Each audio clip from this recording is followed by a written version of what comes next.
Ladies, gentlemen, and NBs, welcome with footage from almost a decade ago.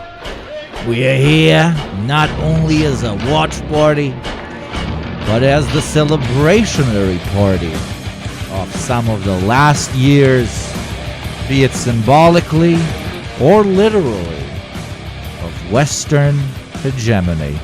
Welcome, chat. Welcome, chat.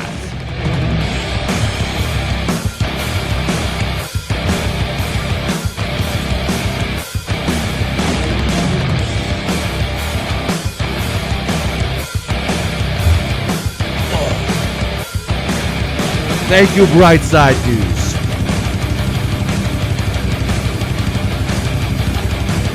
Thank you very much.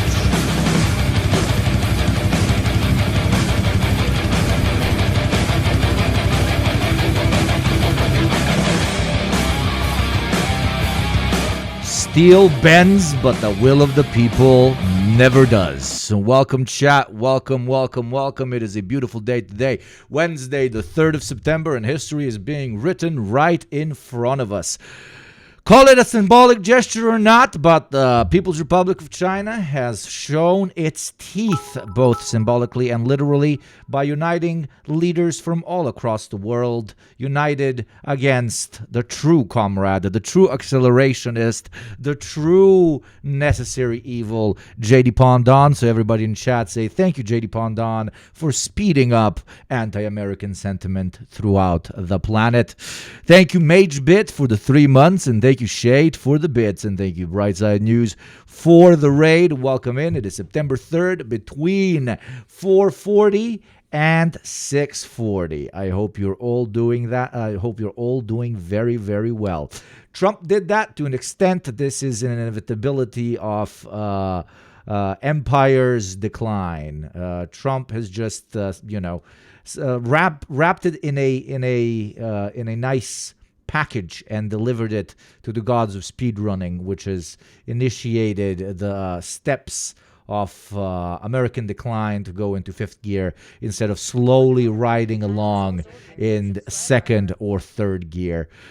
Be very, very wary of the general, usually liberal hot take that America would not be sending the entire world into China's arms. If only Joe Biden was president, if only Kamala was president, if only someone else is president. The current American presidency, Donald Trump at the seat of empire, is not what is impacting America to go in the direction it is already in. America's direction is what has caused Trump to be the leader that they have chosen for themselves. He is a consequence of a slow, decrepit, still powerful, still borderline untouchable, but decrepit animal that needs to be either reintegrated into a progressive internationalist idea of the world, or quietly put down. Thank you, Nina Nono, for the 18 months, my dear friend. Welcome, chatters. It is very, very nice to see all of you on this fine day. What do I have here on my face? What is this on top of my mask? Oh, my. Damn, I'm looking handsome as hell. Fucking cleaner than an Armenian car salesman, okay? I look like if you had me as your wingman, I would make the women run so fast away from me that no matter what you look like, you would still be able to score on that fine day. I am fresh. You are fresh. It's a good day. I have pumped my blood with caffeine, and today is basically going to be a watch-along party. We have some interesting commentary that we're going to be obviously doing about multipolarism, about what the meeting over in China is supposed to both symbolize and present as an alternative image of the world that some of us might be very, very, very hopeful of seeing.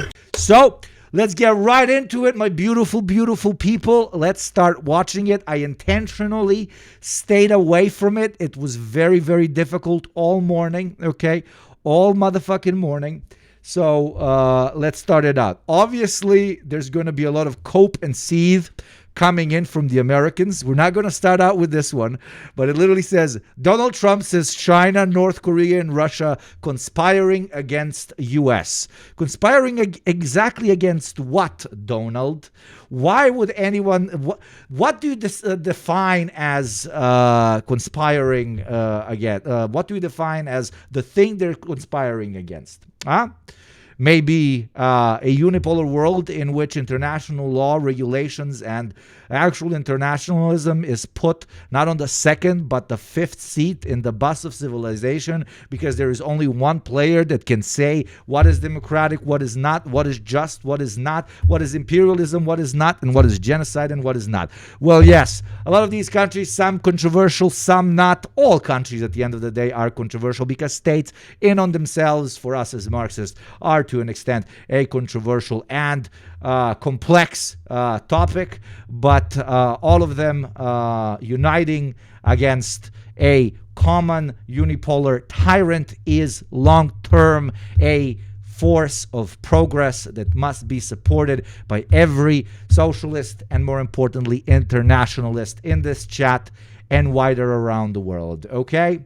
I think this is one of the most basic of takes that everybody needs to internalize, and those who have no ability to do so suffer either from Western or American exceptionalism and a conscious or subconscious inability to see a world that is not riding the massive, at this point, disease-ridden, circumcised American dick. I hate how when I check on your Twitch schedule, it shows that you're going to be streaming the other day, and then you just bash me on my stupid little head with the stream. That being said, ciao, comrades. Hope you're good. Thank you very much, Kubashi. I am, and we do a little bit of trolling, okay? I like surprising you.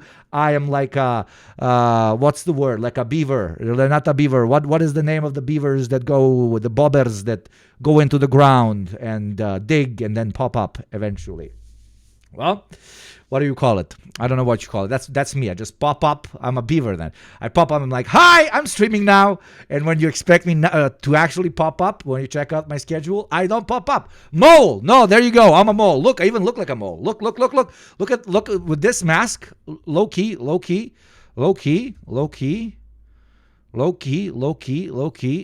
mole, bro. What the fuck?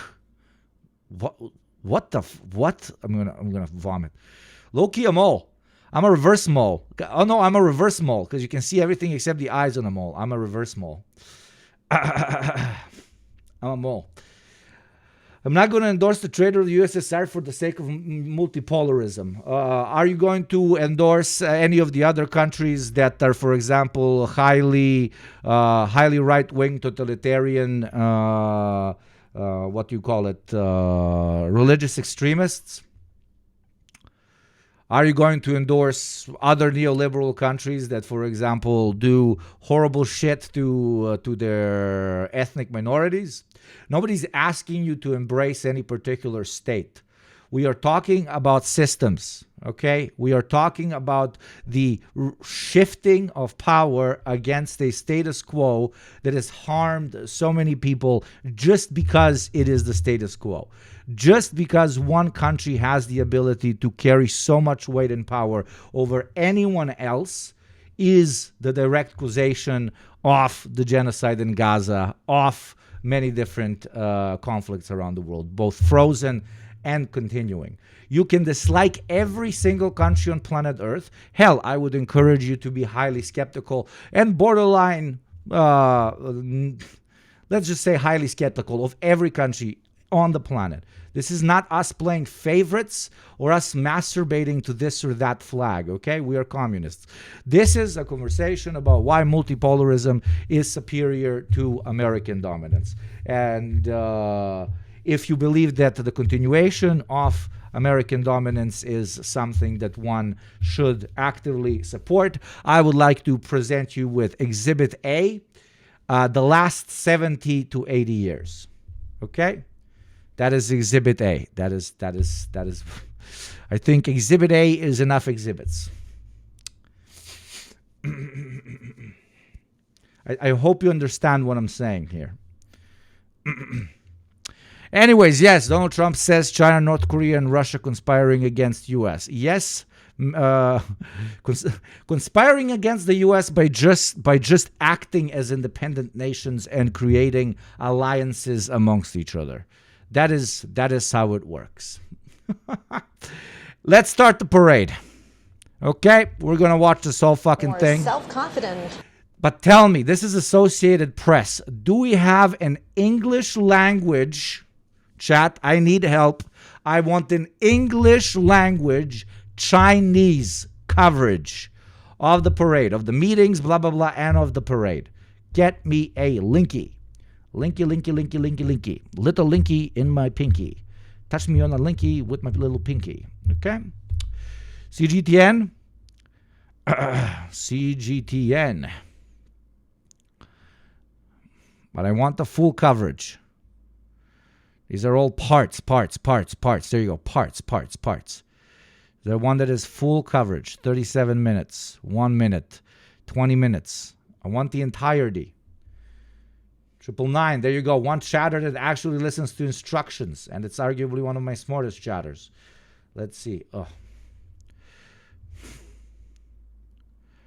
holy shit. Okay, this one is 4 hours. Okay, and it's got coverage in the beginning.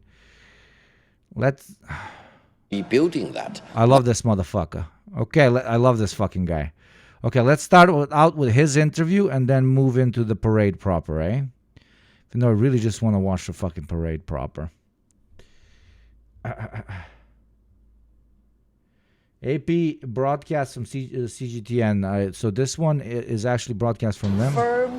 The Duanlen Gate, we've been telling the president today with the turnout of those international. Let's start out with this interview and then move into the parade proper. Okay, get yourself comfortable, get yourself semi-ideologically erect, and let's watch it. He was Deng's translator, a fucking legend, man. That's the very important thing. So I think all this touches upon the underlying China's importance today. Many of the delegates attending today's commemoration actually On your Gopnik Twitch, we actually watch coverage from the countries themselves, not just fucking talking heads on CNN and Fox News. previously attended the SCO summit in Tianjin just a few days ago. And now President Xi Jinping proposed this global governance initiative at the summit. I want to get your thoughts on this. How does it reflect China's this vision to improve the governance system around the world and to really bridge or narrow this widening governance deficit? And also, how does the fact that so many heads of state and leaders of international organizations attending today's event reflect China's... Okay, too much skepticism on multipolarism in chat. Okay, it's kind of pissing me off low-key. Do I have to make this like... so simple that even somebody that's been dropped too many times on their head by their fucking mother can understand it? Let me put it this way. Would you like only one nation state governing the whole planet? Would you think that would be democratic? I'm not talking about an internationalist project where all of them together, all peoples and nations of the world democratically govern their own planet, blah, blah, blah, with one world government, blah, blah, blah. No, I'm talking one nation state gets to rule everyone. Britain, let's say, or Germany, or Argentina. Would you? No, you wouldn't. Well, that is what is actually the current status quo. It's not on paper. Okay, it's not official, but there is an American base up every nook and cranny, including your fucking grandmother's ass. They control and directly influence the governments of more than 60% of the world's countries, and I believe over 70% of the world's GDP. Nothing gets passed in international courts of law without their direct approval. They are the only country, together with their direct allies, for example, I don't know, Israel, that can actively commit crimes against humanity or start wars without anybody doing absolutely anything to them.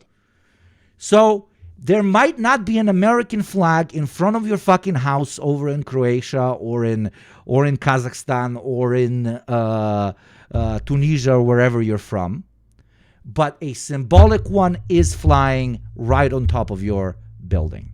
Okay? You're already unipolar world order is that. There's no internationalism in it. There is no multiple state actors. There's as much multiple state actors in multipolarism as there are, I don't know, the battles of ants under the foot of a fucking human when they're walking through their garden. So if you don't like one country literally ruling the planet and doing it very badly, you should embrace multipolarism. I cannot make this more fucking simple. If you don't get that, if you think that means you like China, you like Russia, you like, I don't fucking know, Brazil, you're missing the fucking point. You look at geopolitics as if it's a fucking, I don't know, game of this one's my favorite. Oh, this one has anime. I love Japan. No, that's not the fucking point. The point is no one country gets to indirectly imperialize our beautiful planet. And multipolarism, well, far from fucking perfect, is a progressive cause because it puts a stop to that. There you go. Can I make it simpler? I cannot make it fucking simpler. Jebemu materu pičku. Why is my mask moving so much? Fucking mask widened, or my head got smaller. I'm fucking losing weight. Thank you, Sick Monkey, for the bits. Thank you very much for the 500. Multipolarity is better, but it's a pretty minor improvement because decentralized capitalist powers will still commit the atrocities capitalism brings them to do. They will, but at a smaller scale because there will be there will be more players that could potentially stop you from doing it, which America has no other player that can stop it or its allies from committing to imperial crimes. So it's basically, I mean, this is another oversimplification, but what's the only thing that's worse than one country having nukes? Sorry, well, what's the only thing that's worse than a bunch of countries having nukes? What's the only thing that's worse? Only one country having nukes. Okay? That's it. To an extent, that's what multipolarity is. We don't like nukes. We don't like, individual, large, local, regional powers doing fucked up shit to other countries. We don't. But if everyone is holding a knife, there's a lower chance that, the big guy with the bazooka can blow you the fuck up. America told me it's only based to be from America. What's up, James? Thank you very much, James, for the sub. It is based, but one subscription will not do it enough, James. James is a lovely colleague, great friend of the show, and a fellow streamer. Everybody give James a follow. But one subscription is not enough. You're Western, James. I've seen you. You owe me 20 gift subs. Sorry, bro. You have not paid the taxes. I'm fucking around. We are doing corruption because you're a friend. You don't have to pay the full thing. Thank you, Lord Sauroff, very much. And thank you, Tired MB. Thank you very, very much. Multipolarity equals more likely deadlocks. And more likely deadlocks are something to be desired by smaller countries because there's a smaller chance that somebody can do something to them without another sphere of interest intervening.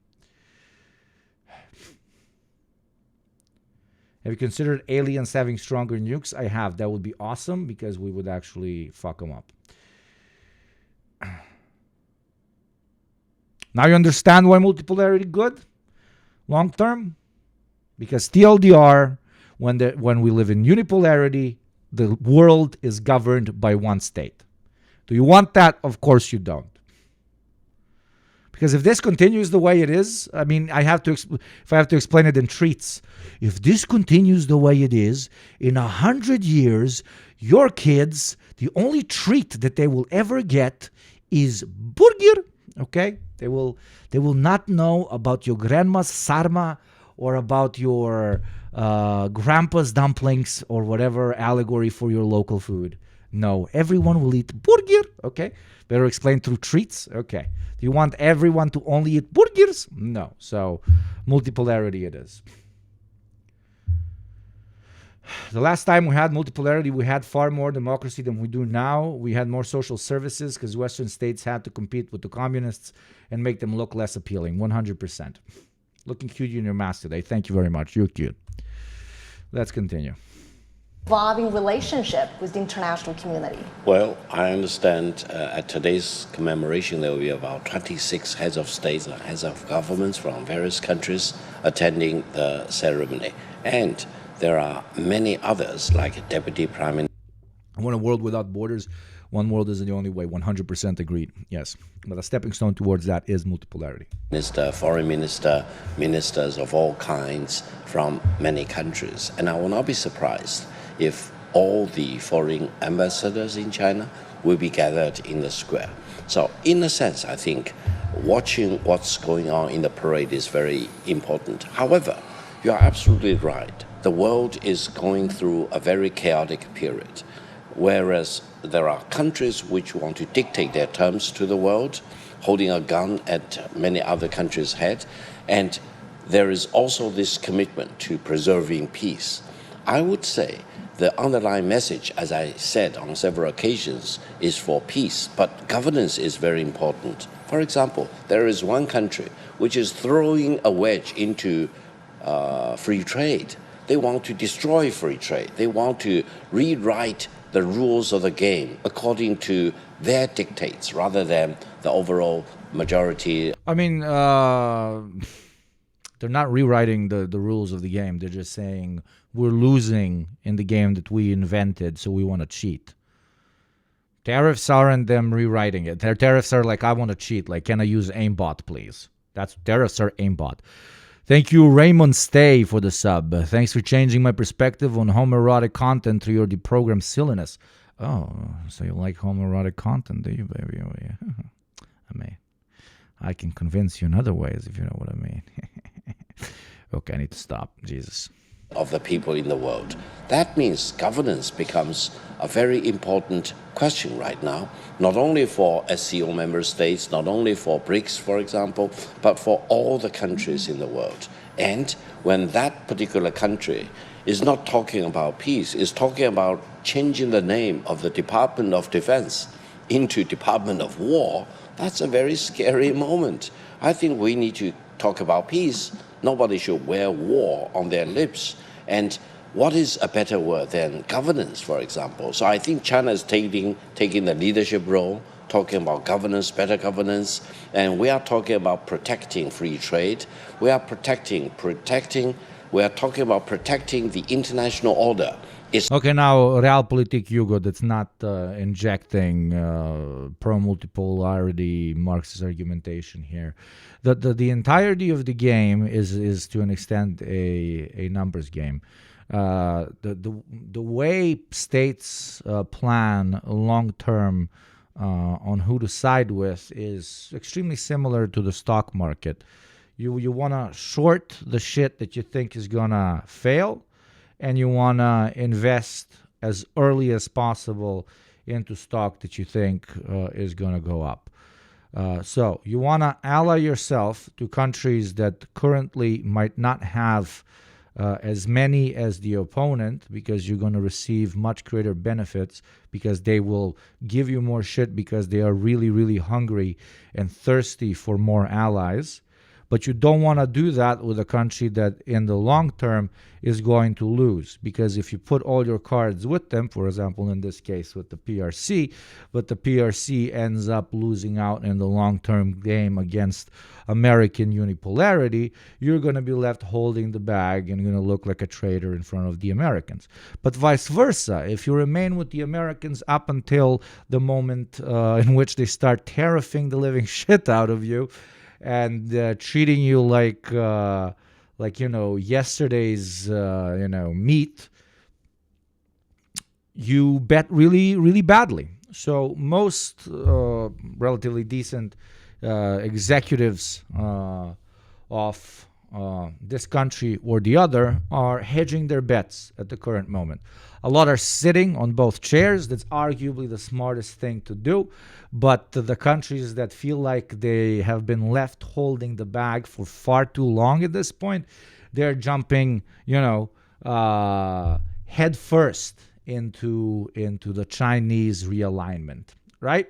That's why we see the Russian Federation. That's why we see the DPRK.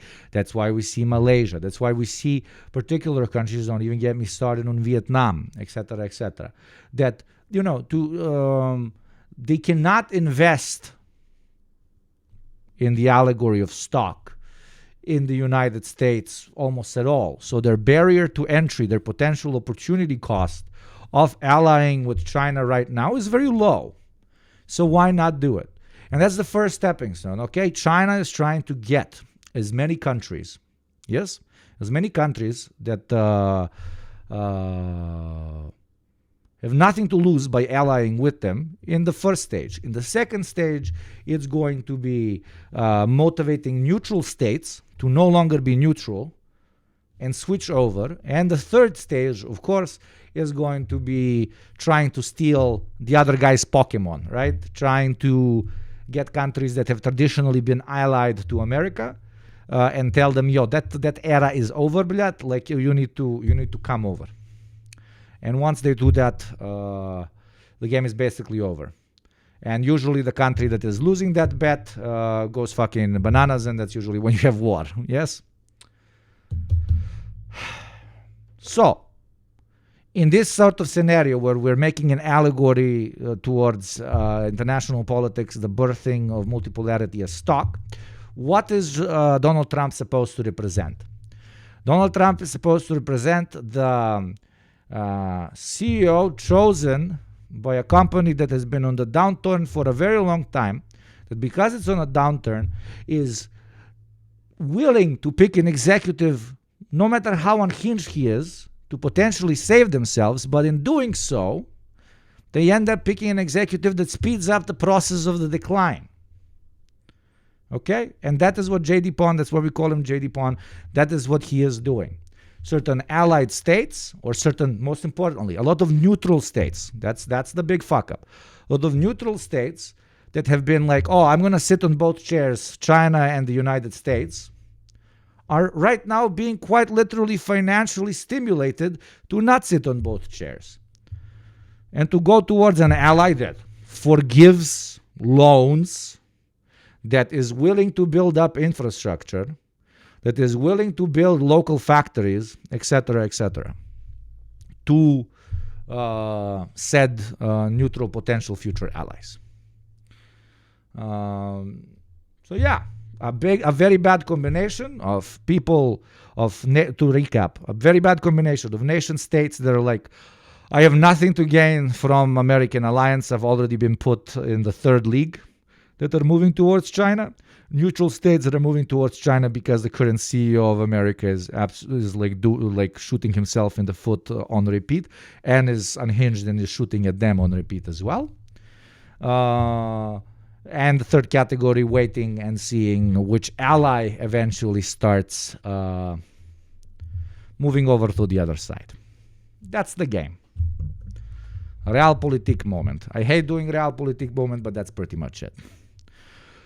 And the allegory with stock markets and shit is not something I invented. I had a very good international relations professor in senior year in college. That's who I heard it from OG. Established back in 1945. If you want an example of a neutral state that is constantly trying to pick which side, that's, for example, Turkey. Rather than destroying the international order, we're not 100% happy about everything in the current international order, of course, but we want to talk about improving it rather than destroying that and rebuilding that. That's the very important thing. So I think all this touches upon the underlying message: peace, stability, governance, development, and cooperation rather than confrontation. Thank you so much. There you go. This is like, you can believe this pitch or you don't have to believe this pitch. But this is the pitch. And it's a very strong one. Look at what the Americans are doing. They're changing their mind every 3 years about what they think the international order is supposed to be. Look at us. We're as stable as a rock. Pick us. They are fucking schizo-posting. Choose us. That's it. It's a great pitch. Agree with it or not, that's what I would pitch if I was the PRC. Because it works. It works. Even look at it from the perspective of a random fucking president or random party from a smaller country. They have 4 to 12 years of governance in front of them, and they have to set up trade deals, military deals, etc., with some of the big players. And one of the big players is telling you, I am a long-term stable partner that you can rely on for the next 12 years of your governance and potentially get reelected again. Well, America is like, of course, you're going to pick China under this argument. Gentlemen, for that.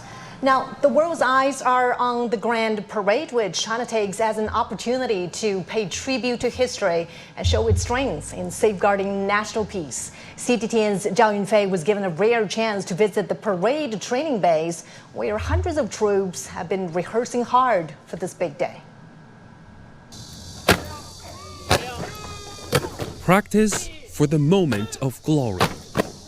This is behind the scenes for the military parade at Tiananmen Square on September 3rd, a grand gathering marking the 80th anniversary of the... It would be funny if the next time somebody posts on every Chinese video online what happened on Tiananmen Square, people just link the parade to them. Oh yeah, I watched it a week ago. The victory over Japanese aggression and fascism.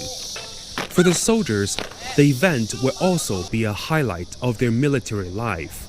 It will be my first time attending the Do you parade. think the ideology history between countries plays a role when the alliances are formed? Only when it had included war. That's I don't remember their fucking names since they became a Marxist. I pretty much expunged all the realpolitik theorists from my skull because it usually doesn't work. But I, to an extent, agree on it. Like, sure, countries are going to LARP. Oh, we're culturally very similar. Oh, we love each other. Oh, we've been like allies for the last 500 years type shit, blah, blah, blah. But if the other guy's paying more, I mean, we're living in international capitalism. They're gonna follow the money.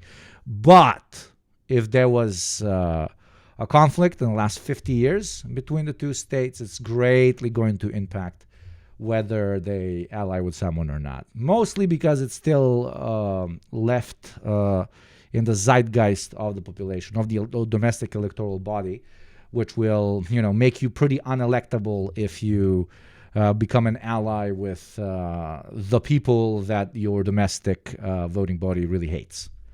Because their grandpa or uncle or something was shot by somebody from the other nationality, blah, blah, blah. But if there was no conflict, if it's not in the cultural zeitgeist to that extent, countries follow the money. They follow stability and money. That's it. I am extremely proud. It will be an honor that I will never forget. The soldiers say they want... Chat, why is she not speaking English? What the fuck? I thought everybody speaks English, bro. Isn't the whole world supposed to exclusively speak English? Why not speak English? Want to present the Security Council has contributed the most in terms of the number of peacekeepers it has sent overseas. What do you make of this contribution made by China? And by sending that many peacekeepers, what has China been saying to the rest of the world? Well, actually, China's attitude toward peacekeeping wasn't so warm until 1990. Yeah, because UN peacekeeping started in 1948, with the peacekeepers asked to go to Arab-Israeli ceasefire line to observe the ceasefire. So China's attitude changed after 1990. That is the time when we started to send peacekeepers. Right. So why there is a kind of... What about Palestine? I mean, to an extent, he's mentioning 1948, where to an extent the Chinese were doing a similar thing with the Zionists. Massive L. Strategically, though, they're there to an extent, minding their own business. You can make an argument you are not supposed to be minding your own business when there is a genocide, but So there's two arguments to this. So the ethical argument, what the fuck are you doing? And the pragmatic argument, what the fuck can they do, even if they wanted to? Start delivering arms to Hamas that end up killing IDF soldiers, and then one of them happens to be American, and then the Americans can say, oh, look, the Chinese are killing American soldiers, etc., etc. Two sides of a coin. What is the correct answer? I don't fucking know. Changing attitude because after the Cold War and China has realized more than ever how actually China was asked. Yeah. What is unhinged is relative sales that I don't know if they're still going on to Israel. That is like, what the fuck? To actually show that it's an international risk. Diplomatically, though, they have been calling it a genocide, etc., in the UN and everywhere. So that is big L. I don't know if you heard another massive fucking L. Insane fucking L. Absurd fucking L. L that is like beyond L. Ibrahim Traore banned homosexuality in Burkina Faso. By the way, like, homosexuality has never been illegal in Burkina Faso, ever. Like, the fuck? Not only from a moral perspective, not only from a, pro-queer perspective, but this is also, like, strategically unhinged and absolutely fucking idiotic. Because now the Americans can say, oh, look, this cool government over there, they are oppressing gay people. We should invade and save the gays. Right? It's like the fucking, like, from strategically idiotic and ethically idiotic, and from the perspective of a liberation and a liberation movement that Traore does represent, it's like, what? Also pretty hilarious that Black Redguard was actually in the photo. That's fucking so funny. That is so funny. It's kind of meta. The new No, what the fuck am I doing? Responsibilities. So from there, probably think it'll appease Putin or something, or appease religious sections in the country. It has nothing to do with Putin. Thank God NED doesn't exist anymore. They have a field day. Probably to appease religious sections in the country. To appease because they have a massive extremism problem. And I don't know. There's no excuse. Long term, it's dumb. But most likely, yes, to appease domestic dudes that think gay bad because God hate gay. But the first spark of 1939 narrative. Crucially, remembering history means honoring not just 1939's full-scale outbreak, but the first spark of resistance and China's pioneering role in confronting aggression. Japan's invasion of northeast China wasn't just a Sino-Japanese affair. It stemmed from Japan's continental policy, first seized Manchuria as a base, and then attacked the Soviet Union and Southeast Asia. Its imperialist war of territory encirclement, however, was not stopped by the League of Nations, the United Nations precursor. After the League affirmed China's sovereignty over Manchuria and condemned Japan's violation of its territorial integrity, the Japanese Empire withdrew from the League in 1933. Japan's challenge to the international order established Asia as a war theater, emboldening European fascists. Whether rearming, remilitarizing the Rhineland, annexing Austria, or leaving the League of Nations, Hitler constantly feared strong Anglo-French reactions. Japan's unchecked expansion in the East emboldened him, encouraging his later risks and tearing up the... Yeah, this is a classic take. I don't know, historians in chat can confirm or deny, but the inter-imperial war of Imperial Japan and particular Western European colonies in Asia signaled to the Third Reich that, quote-unquote, the colonies are now up for grabs, and that they can potentially seize a lot of them from their World War I enemies. specifically when it comes to the Germans in North Africa and so on. Versailles Treaty. Japan, Germany, and Italy, the Axis powers, took China as the proof. Because it wasn't just World War I that was a squabble for the colonies. World War II as well. They just called it a fancy name like Lebensraum, and also introduced the idea that Central and Eastern and Southern Europe can also be colonies, which they coined Lebensraum. Ground. The July 7th incident in a Beijing suburb, the Nanjing massacre, and the biological warfare experiments on civilians, the least atrocities goes on. The chains of Japanese aggression have formed indelible collective memory among Chinese. Through 14 years of heroic resistance and sacrifice of more than 35 million. Can you even imagine that fucking number? There's not 35 million people on the entirety of the Balkan Peninsula. That's how many people fucking sacrificed themselves on the Eastern Front. On the Eastern Front. China secured the victory in the main Eastern battlefield. Literally no one gets taught this. In the Western Hemisphere, yeah. Which was pivotal to the Allied triumph. Small W of post-socialist Balkans, we were taught. We were. And post-war peace. Unfortunately, it's been rather forgotten in Europe, but the war in East Asia, particularly Japan's invasion of China and its aftermath, was actually a major factor in the outcome. The fact that they kept fighting tied down the Japanese forces and made... Also the American deployment in Japan, and then the nuke kind of gives a historical revisionist argument that it was only the Americans that pretty much won the Eastern Front, and the Eastern Front, as I like to call it, which directly leads to a lot of people forgetting about the Chinese people's struggle and many other Asian states that fought Imperial Japan and Nazi Germany. It's possible for the West, particularly the US, eventually to win. And the majority of Japanese forces were stuck in China, exactly. I think China's... It's the same, like, oh, we just deployed and we went into Berlin, fighting fucking 14-year-old Germans. Who fought the 30-year-old Germans, I wonder? Contribution in the war. I'm gonna stop pausing. I need to caveat, like, still the sacrifice of the last moment in America was a good guy, of those brave American troops that were deployed and that fought fascism. Massive fucking salute. No fucking discussion there. Genuine love. I miss those Yanks. Don't we miss like based Yanks? There you go. That's what multipolarity can bring back. Like just based, normal, chill fucking Yanks. They want to ride around in pickup trucks and drink beer and make us some very, very good fucking barbecue. Like just chill motherfuckers, you know? Yanks, you know, are very like socially progressive that you can vibe with.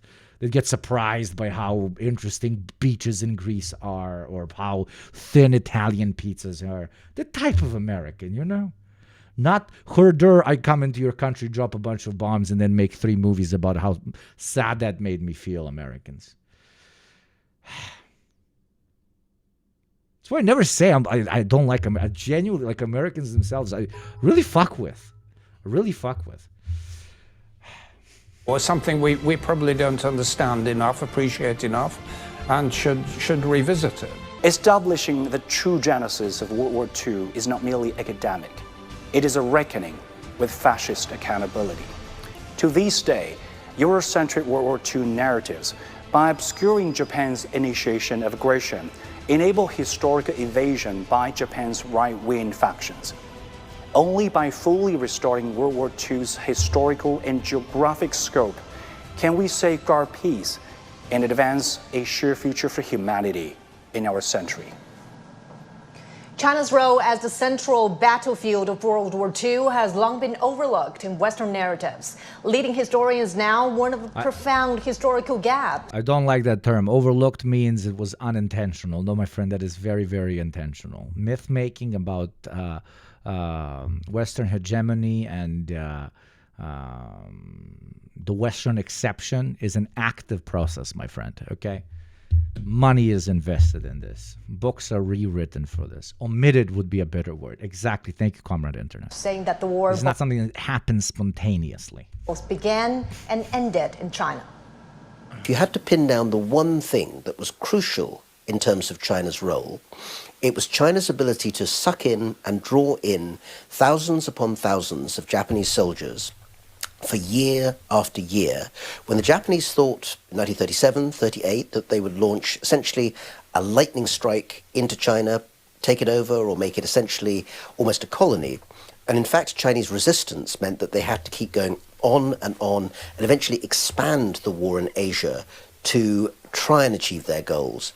Without Chinese resistance, without the Chinese role, that Japanese role in Asia might have been very different, not just then, but even in the decades following.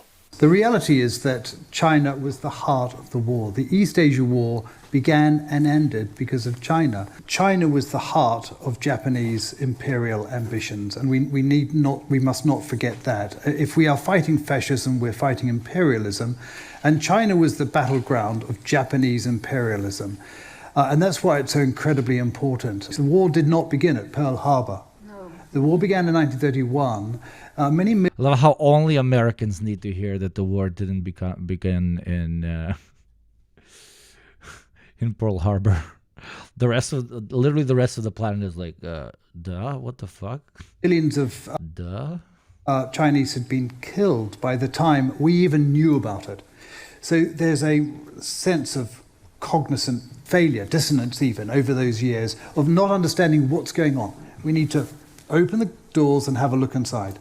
Frankly, today we have to understand that by United States withdrawing from the role that United States has played of inspiring and fostering this world order that we had, there is an opportunity that China is betting on. Clearly, when you see the policy of the President Xi Jinping and the present government, it's clear China is leading this idea that we need to keep the essence, because what we cannot just go back to the 30s where aggression, just aggression without any justification. And let's now take a closer look at 5 Why did they cut off my girl? What the fuck? major battles that took What the fuck? place during Somebody fucked up. China's war of resistance against Japanese aggression. After the July 7th incident in 1937, Ladies stream, what did I miss? We're talking about why multipolarity based. Right now, we're watching the Chinese coverage of the military parade. We are being given context of the Chinese impact on World War II, and afterwards we'll move into the parade proper and continue this lovely, interesting discussion. Also, I'm thinking about having some wine. Japanese forces swept We are China now, motherfucker. through North China, pushing into Shanxi to seize control of the region. In September, the Japanese 5th Division advanced toward Pingxingguan, a strategic mountain pass along Shanxi's ancient Great Wall, threatening the provincial capital, Taiyuan. The 8th Route Army's 115th Division, under the leadership of Lin Biao and Nie Rongzhen, joined the front lines for the first time since its reorganization. Using close-quarter and mountain warfare tactics, they ambushed the enemy from rain-soaked cliffs, destroying nearly 100 trucks, seizing large amounts of weapons, and killing over Communists being fucking partisans from OG, man. 1,000 Japanese troops. In the spring of 1938, China fought one of the fiercest battles of the War of Resistance, the Battle of Taiyuan. This small town in the south of Shandong province was a key gateway to the strategic city of Xuzhou in the north of Jiangsu, and seizing it would have linked Japan's northern and southern war zones. For nearly a month, around 290,000 Chinese troops from across the country united against the better-armed enemy. When the smoke cleared, more than 10,000 Japanese troops had been killed. In the summer of 1938, China mounted its longest defense of the War of Resistance, the Battle of Wuhan. also known. Isn't it like World War II, like conceptualizing it is so difficult? I think it's borderline impossible, even for historians in the modern era. Like we look at the disgusting, awful, unfortunate war in Ukraine, which is, for example, reaching certain similar levels of open, trench warfare parallel to that of World War II. And even the numbers there, even though they're incredibly astronomical, are still astronomical for the context of the 21st century and, year 2022, year 2023, year 2024, year 2025, etc., etc. But now take the unhinged number of people lost on those fronts and then do it times 10. Then do it times 50. Probably even more, because right now we don't know the exact number of soldier casualties in Ukraine. And try to imagine, try to conceptualize that. Just the number of deaths is entire, like tens, not countries, but tens of countries that exist now, wiped off the face of the map of the world when it comes to the size of their population compared to the number of people that are dead. I know I'm saying cliches here, but I have never been able to contextualize it in my head. I've truly never been able to. Single battles in which like 20, 30,000 people died. That I can't. I'm from a fucking 45,000 people town. What the fuck do you mean 45,000 people die on a single front in 2 days? What? Like, how is that? Like, if I had 1,000 dudes running around just shooting motherfuckers, it's difficult for them to, like civilians. It's difficult for 1,000 soldiers to kill 40,000 civilians in a fucking day. Imagine soldiers that also are shooting back at you. It's impossible to contextualize.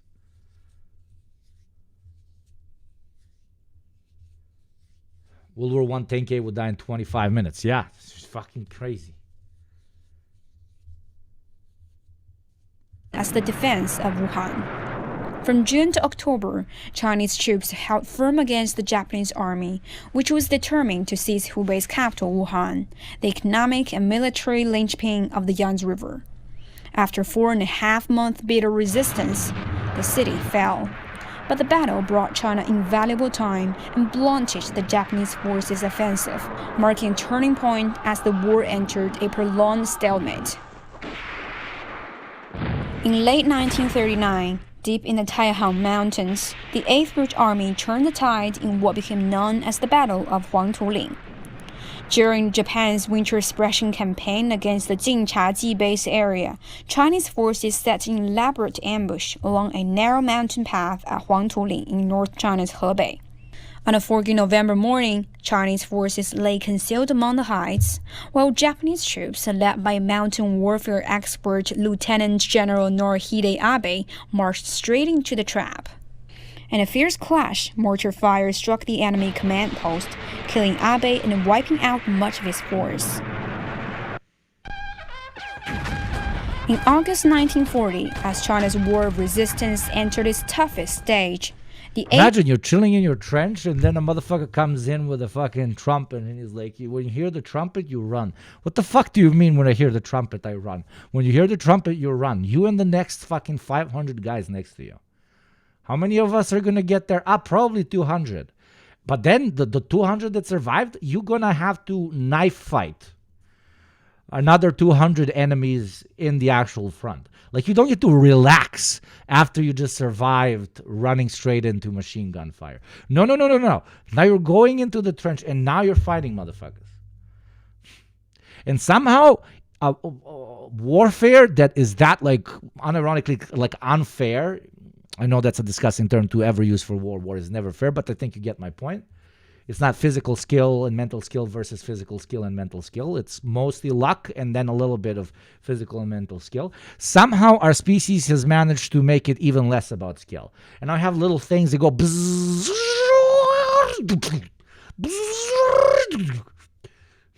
flying in from the fucking sky. What What? What the fuck? No, thank you. Nope. Like it's what?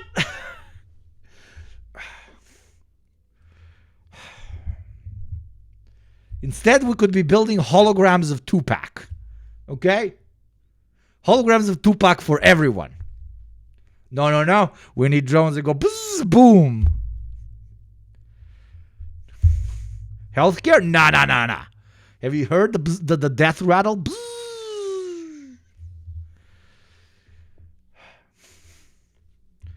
I thought about it. Pro tip for you young ones. I think I'm past it, but even I will do it. So just to make sure that in case, okay, this is gonna sound brutal. This is gonna sound fucked up. It's gonna sound fucked up. This is my own personal theory. I haven't heard anybody else say it. This is gonna sound fucked up, but I'm still gonna say it. Are you ready? There is a chance that at some point you get drafted in some unfortunate conflict of this or that scale. Would you rather be a drone operator or an unfortunate soul running at machine gun fire? Of course, you'd rather be a drone operator.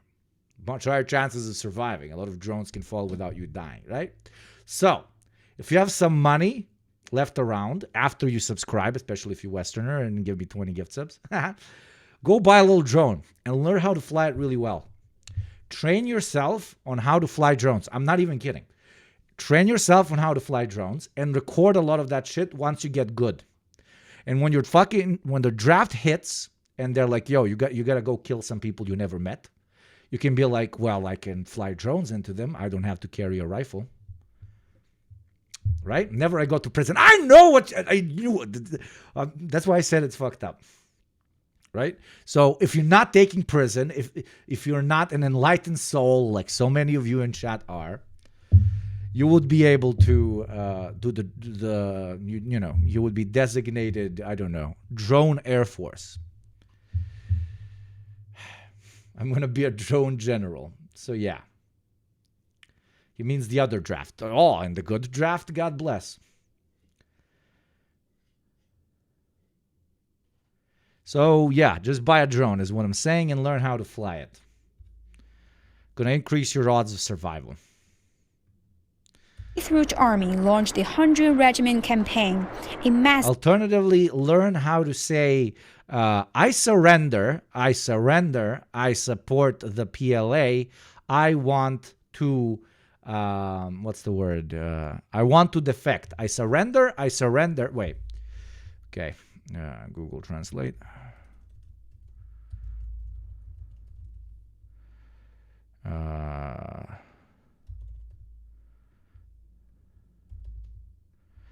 Wait, so let's all learn this, okay? I surrender.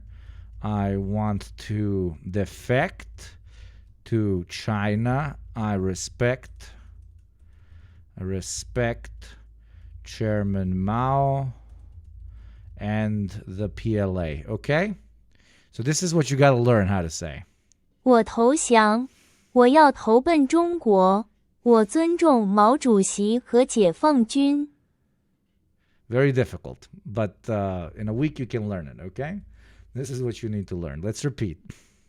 我投降，我要投奔中国，我尊重毛主席和解放军。 Okay? If you're too TikTok-brained, you can just learn this. 我投降。我投降。我投降。我投降。我投降。我投降。我投降。Okay? 我投降。我投降。Okay? You just scream that. 我投降. There you go. You learned it? Okay.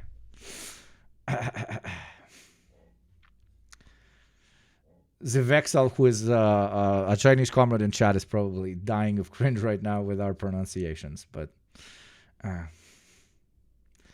Waini. By the way, I'm going Zivexal. I'm going to Beijing in October. I'm going to China in October, which is so crazy. And if we hit the monthly sub goal, I'm gonna buy live streaming equipment, and we're gonna. Definitely going to stream from China from the hotel, but if I have live streaming equipment, I'm going to stream from the streets. And if Hassan is there at the same time, he told me that we can meet up, which would be fucking crazy. That would be crazy! That would be fucking crazy! If behind the lines offensive across North. You just still can't tell me exactly when he's going. But yeah, support the show so I can live stream and get arrested in front of the big picture of Mao, okay? North China. Watching three faces, the campaign blended large-scale assaults with a mobile. We go with the mask. It's gonna be difficult. I'll wear like a COVID mask. I don't think that would get me in trouble. I'll just wear a COVID mask. Guerrilla tactics, inflicting heavy losses and shattering enemy suppression plans. Well, these 5 battles are powerful reminders of the 14 difficult years that China fought this war. So, Professor Gao, facing Japanese aggression, the Communist Party of China really upheld the Chinese united front against Japanese invaders, and they really opened up this vast battlefields behind enemy lines. How do you view this vital role of the CPC as well as the armies under its leadership?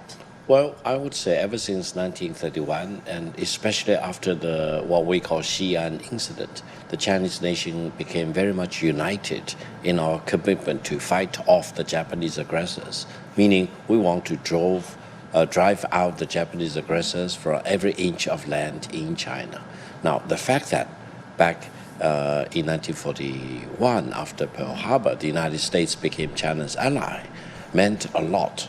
But I want to emphasize that even if the United States did not join the war against Japanese aggression, the Chinese nation would have continued our fight till the very end. And the very end can only be one, that is complete liberation of China from Japanese occupation. Throughout this process, I think the Chinese Communist Party really played a leading role. For example, Chairman Mao Zedong wrote a book, it's a booklet called On Protracted War. He emphasized that at that time, while China was weak, we had a lot of disadvantages compared with Japanese military superiority in terms of weapons, etc. Which makes you think outside the borders of traditional warfare, which sometimes even unironically allows you to win, because those with technical and numerical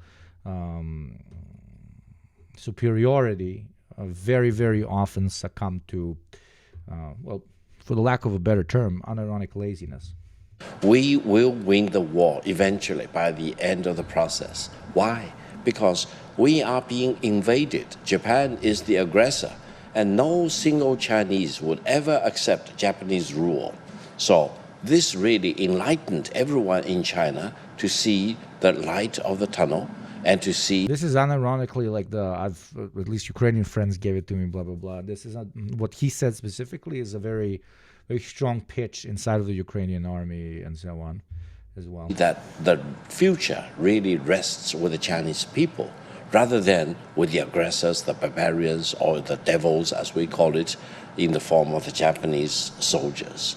So I think the unifying role played by Mao Zedong and the Communist Party of China really brought China as a nation together. And the fact that we fought continuously, never surrendered, meant a lot to our allies, the United States and others, in eventually inflicting the mortal wounds on the Japanese aggressors, leading to the victory 80 years ago that we are celebrating today. Mm-hmm. They fought under extremely harsh conditions, poverty and limited resources. Of course, thank you for that. And now let's check out the latest. It's a super random addition there. In Beijing on the Chang'an Avenue, a reporter. This gentleman is so fucking incredibly handsome, but what in the... I mean, I can say it because I have a receding hairline at this point. What in the receding hairline, my friend? Chen Yiling is standing by on Chang'an Avenue where troops Jesus, I'm so petty sometimes. What the fuck is wrong with me? Are lined up for the grand military parade. I'm now located on the eastern side of Chang'an Avenue. And this we're getting to the good part. is the very spot where all the troop formations have been lined up. Now you can probably hear the sound of the engines. That means they are making their final preparation. Chat, what's this rifle? Okay, now I'm testing chat. Chat, what's this rifle? What's this rifle? This is probably the rest of, not the rest, but like a very big chunk of the following stream is just going to be me screaming at gunophiles in chat, which I'm 100. There you go. QBZ191. Oh my God, you're so good. You're so good. You're so good. Why are you so good? That was so fucking fat. And you're called Femboy Mao. Somebody right now, give Femboy Mao a fucking subscription. Right the fuck now. Thank you, Bluebird. What's up, Bluebird? Very nice to see you, my friend. Thank you for the 19 months. Battlefield trained me. For today's parade. First, I would like to introduce you a special formation that's standing right behind me. This is the battle flag formation. Now you can see each soldier holding a flag. But they are not just ordinary flags. Each tells a heroic story from the real battlefield during 14 years of war resistance against Japanese aggression. That include units in some legendary battles. To name a few, the Liu Laozhang Company. Thank you, Jay Bossnuts. What's up, my friend? Desi brate. Thank you, made you say I love Amazon as well. Thank you for the 11 months. The 5 Well, people criticize me that my streams are like not ADHD friendly because I do too many of the fucking thank you subscriber things. So if I ignore you intentionally for a bit, and then I'm gonna thank you afterwards because I don't want to fuck over the guys that apparently can't watch because of that part. Heroes of Langyang Mountain. Let's not forget their tremendous contribution on this main eastern battlefield of World War II are parts of the efforts that led to the final global victory against fascism. So today, if we look across these flags, they are a tribute to those heroes. But there are also a second and even more profound meaning behind it. Now, if we look closely at those soldiers behind us, every flag bearer has a young face. I've learned that their average age is 27 years old. They now serve in these very same units, but with new missions for this new era. Earlier, I've talked to them. Some have already served in the international peacekeeping mission in places like South Sudan and Mali. Some joined the escort mission in Gulf of Aden. Some contributed to rescue and relief efforts during major earthquakes. I don't know if you're noticing, chat, but it's relief efforts and peacekeeping missions. Why no occupation forces? Why no special military operation of this or that sort? Very interesting foreign policy by this strange country of China. The list goes on. So what's I thought strength is wedding bombings. extraordinary about them is that they've carried on the spirit of inheritance that once defined their ancestors.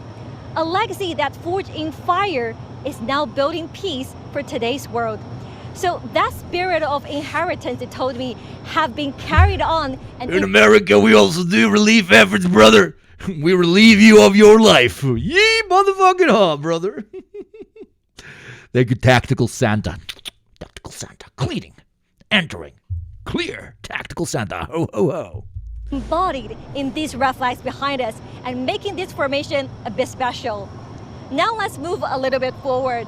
So right after the battle flag formation, what you're about to see is the armament columns. This is definitely one of the highlights for today's parade. And I can tell you now, as I'm approaching, you can feel the air vibrating with the roar. Do you have any posts by Americans seething or Japanese seething at this shit? Please send me a fucking link. Of these engines. The world is watching this part in particular for one reason. Chinese military officials said that a very large proportion of new armaments about to make their public debut at today's parade. That not only includes some new generations of equipment and vehicles behind us, but also some new combat forces with technological leaps. One of the highlights is unmanned and counter-unmanned equipment, as well as advanced missiles, including hypersonic ones. But a key point to note is that all of these armament you're about to see today are China domestic produced, and they are all in active service. So I can tell you, standing right here, right now, every one of them have geared up and ready. There will be a lot to anticipate at today's event. Hippe, hippe, hippe. We are very hippe. Hype, hype, hype, hype. Let's move into the post-hype, into the actual event proper. Holy shit. Okay, where does it start? Inspection of troops. Lele bate, goosebumps. Holy fucking shit. Xi Jinping, General Secretary of the Central Committee of the Communist Party of China, President of the People's Republic of China, and Chairman of the Central Military Chad, I'm gonna go there in a month. Ha ha ha ha. Commission, will deliver an important speech. This is the first military parade since China entered a new journey of comprehensively advancing Chinese modernization. 45 formations and echelons are awaiting the inspection of the Commander-in-Chief of the People's Liberation Army. And here on Tiananmen Square, strength in unity is reflected in the decorations in and around the square.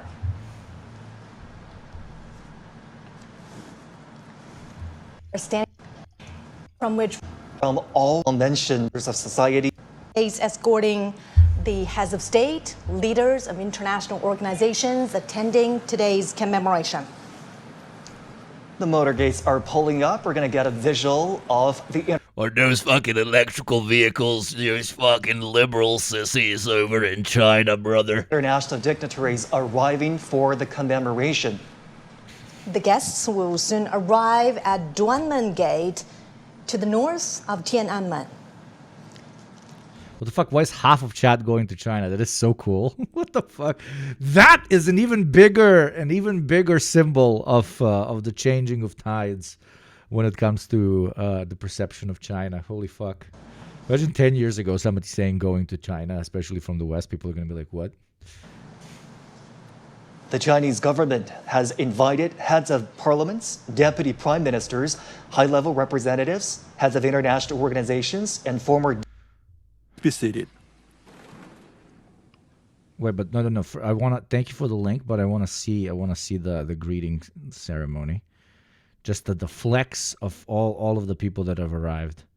The size of the flex is absurd. Reception is taking place.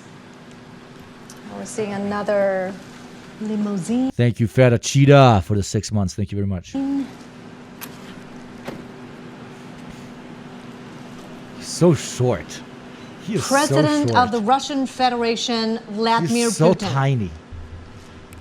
Putin has been to China many times since 2013, either for state visits or international conferences. Relations between China and Russia are at their historical best. Their ties are characterized by long-term friendly good neighborliness and mutually beneficial win-win cooperation. In the new era, China-Russia relations are more self-confident, firm, and resilient. From May 7th to 10th, President Xi Jinping made a state visit to Russia and attended commemorations in Moscow of the 80th anniversary of the victory of the Soviet Union's Great Patriotic War. In World War II, China was the main... What the fuck? I can't believe they actually played the song to him walking. What the fuck, China? Chinese state TV is some crazy shit. Battlefield in Asia, and the Soviet Union was the main I didn't do battlefield in anything. Europe. They were central to China's resistance wild, and bro. combat against Japanese militarism and Nazi Germany. They made decisive contributions to the victory in the World Anti-Fascist War. China and Russia are expanding mutually beneficial cooperation in all aspects. Bilateral billion lawyers. History of remembering history. Remembering history, honoring the fallen heroes, cherishing peace, and creating a better future. This is our special program commemorating the 80th anniversary of the victory in the Chinese People's War of Resistance against Japanese aggression and the World Anti-Fascist War. International dignitaries have now arrived and are meeting the Chinese president and his wife. As we're watching right now, Would it be cultural appropriation if I literally buy the same suit that Xi Jinping and Chairman Mao and most Chinese leadership has always worn? Would it be low-key racist? Chinese President Xi Jinping and Madame Peng Liyuan are welcoming international dignitaries. Yes, but do it. Just call it an homage. Of course it would be an homage. Do it look. At the south square of Duanmen Gate. Welcome to China. These are heads of international organizations that are walking down the red carpet to be received by the Chinese president and his wife. That's right. And a decade ago, on September 3rd, it was also here where Chinese President Xi Jinping and his wife, Madame Peng Liyuan, welcomed Internet of the Chinese vote and extends Man, the amount of handshakes, bro. to all Europeans, including Holy shit. It's like a treadmill. approach and focus Yo, what babushka doing there? on taking Who invited my grandma? real actions. and his wife commemoration of the 80th anniversary and the world and picture war. Oh, isn't this a Slovakian guy? We're watching live pictures from the heart of Beijing. The dozens of has the red carpet. Also live to a Into oration speech. Oh my God! Coming. Oh, here's the big boy. The big boy. Wait. Where is it?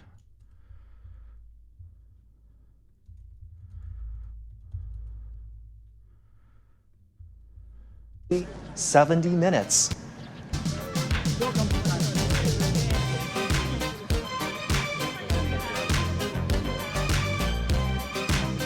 The Chinese president and his wife welcoming guests arriving for the commemoration. And now they're walking towards a group photo where the arriving international dignitaries will take a group photo together with the Chinese president. we are certainly Westerners in chat, as you see the formation of the anti-Western front, you are once again invited to become part of history, to join the right side and pay your goddamn tax. All Westerners owe me 20 gift subs right now. All American minorities 10 gift subs, and the third world embracing the picture developing in front of them can support us for 5 gift subs. This is not a choice. This is an order. Whites pay up. We only have 3 Westerners that have paid their taxes today, and a much higher number of non-Westerners. Commemoration of the victory also heralds a new beginning for all countries to work together to create a harmonious world and safeguard global peace. well, as you can see right there, front and center There will be a lot of squeaky thanks, my friend. on this gate is the character Duan Men, People with weapons autism are gonna fucking lose their shit on this parade. which is consistent with the message of safeguarding.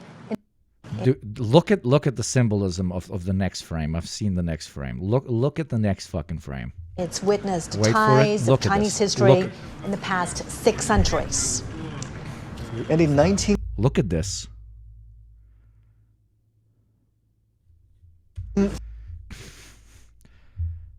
Kazakhstan, Belarus, Azerbaijan, Turkey, DPRK, Russia, fucking Argentina, not fucking Argentina, fucking Chile, fucking I don't even know where to go. Like, holy shit. 37. Indonesia, Jesus Christ. Tiananmen Square witnessed the fall of Peking. In October 1945, Japanese invaders in North China officially surrendered at the square of the Hall of Supreme Harmony in the Forbidden City. Very cold photo, dude. Today's This photo is going to be in history books. commemoration is certainly a big national event, a military event as Westerners seething, not paying their tax. This is the last chance you get to switch sides, okay? well as Pay your troops and taxes. armaments are standing by ready for the inspection. I'm gonna symbol. It So is much also symbolism, a I'm gonna significant symbol. diplomatic event. As heads of state, leaders of international organizations are convening here to review the commemoration Literal goosebumps. and the Holy parade. shit. Look at literal The leaders are making full use of this time as they walk together to the Tiananmen rostrum, engaging in friendly chit-chat and conversations. And today, the Tiananmen rostrum, Thank you, Condensed. steeped in the depths of history, will for paying again witness new glory.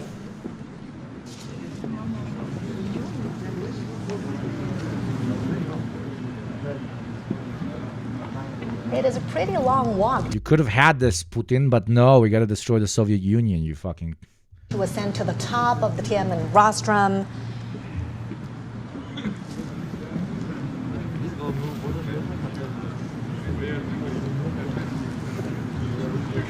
"80 decades ago, World War II ended with over 100 million casualties among soldiers and civilians worldwide. Chinese What language do you think they talk to each other? I mean, all talk in their own languages, especially in China. The fucking translators have the most difficult job on planet Earth, I swear to God.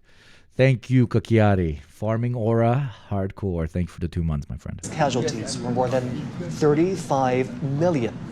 And today is about commemorating the victory in that war, in the Chinese People's War of Resistance against Japanese aggression, as well as the World Anti-Fascist War. And now the leaders are arriving at that expansive viewing platform up on the Tiananmen rostrum. Sound off chat whenever you see a representative of a particular country. Sound off in chat literally just the name of the country.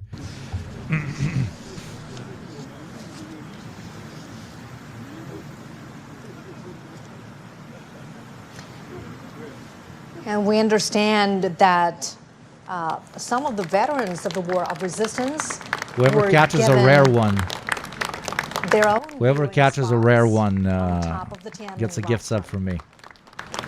crowds are welcoming China's top leader, Oh, these are the 100-year-old veterans, man. as well as international dignitaries. We are seeing veterans sitting there, and President Xi Jinping and international dignitaries are shaking hands with a 99-year-old veteran, 100-year-old veteran from the Ace Route Army, 94-year-old veteran from the Ace Route Army, 102-year-old veteran from the new 8 Route Army, and from South China Guerrilla Force, 100-year-old veteran from the Kuomintang. Imagine how nice of a we can let's be libs for a second. How nice of a kind of finishing point on your life, because these comrades don't have a lot more left to live and so on. What a nice some of the final moments they get to experience. I can't imagine a nicer moment for soldiers than this. It's nice,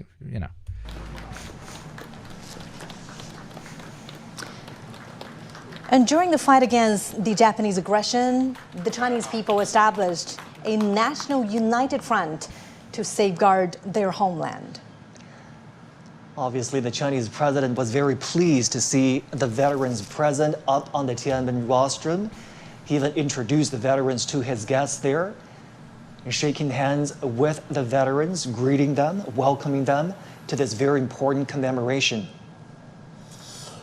And the veterans represent the legacies of this long-fought war and their spirit and maximum aura farming incoming. of resilience, of peace, of perseverance, still who stand and was that arranged. They always be difficult.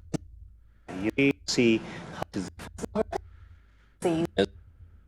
is part of the Chinese civilization. Imagine contributing so much that your image, your face, your presence forever and ever overlooks the future of the country, of the idea that you helped build. You might disagree the direction they went in, or you might support it, but nonetheless, the respect given to you to overlook them as a kind of fallen angel is quite pretty. So they became the epitome of the Chinese nation. They became the epitome of the Chinese civilization. And by shedding blood for their own motherland, by fighting off foreign aggressors, they set an example for the future generation. So now we honor them as our national hero, and the younger generation draw inspiration from these veterans and learn lessons from them, and we become redoubled in our commitment to defending peace and defending China and defending the Chinese culture and ultimately the Chinese civilization. Obviously, we're commemorating this day. We're inviting veterans up on the Tiananmen rostrum to carry on this spirit of the war of resistance against the Japanese aggression. Mr. Zhou, how do we do that? How do we... For us, if you are going to another... Values that are still... National battlefields by Austria and our Chinese... The classic commie thing that they always do with the 2 years, such a classic in every commie country, and even some post-commie countries. Civilization. And we honor peace. That is the most important thing. We talked about international solidarity towards ending the Second World War, and the international solidarity is also present today with the turnout of those international dignitaries that have arrived. Holy shit, chat is beginning. I want salutes in chat. Salutes in chat.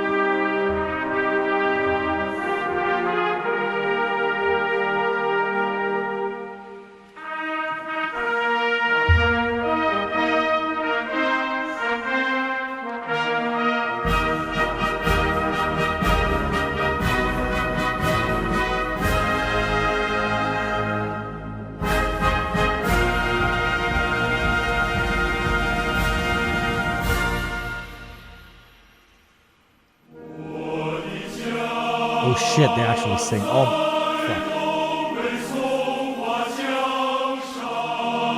fuck. Humans are sometimes based as fuck, ladies and gentlemen, and NBs.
Thank you, Glacy.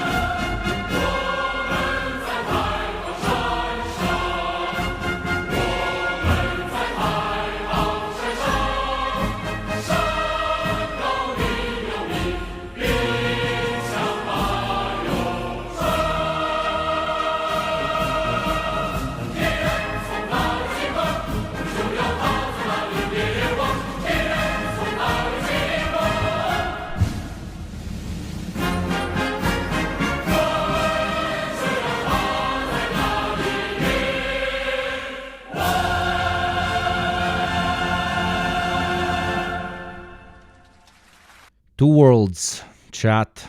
Pick your destiny.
Fucking based.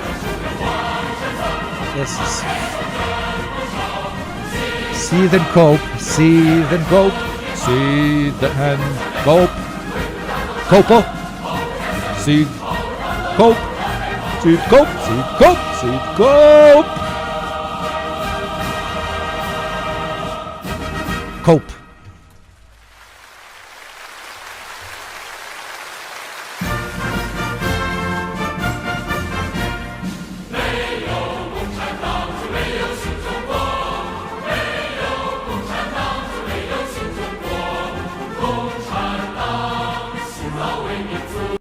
Read the text in the bottom.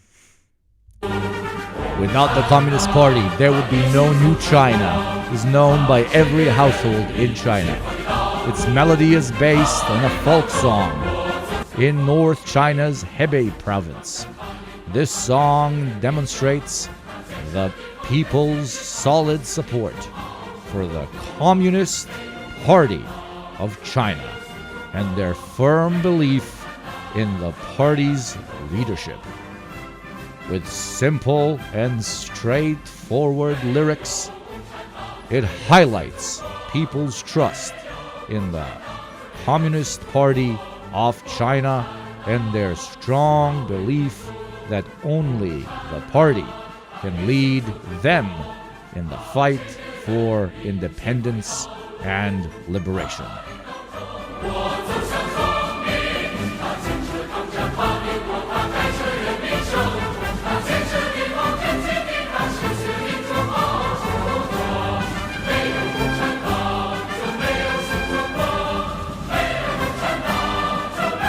I'm just having goosebumps like 24/7. I'm sorry for broing out, but Jesus Christ.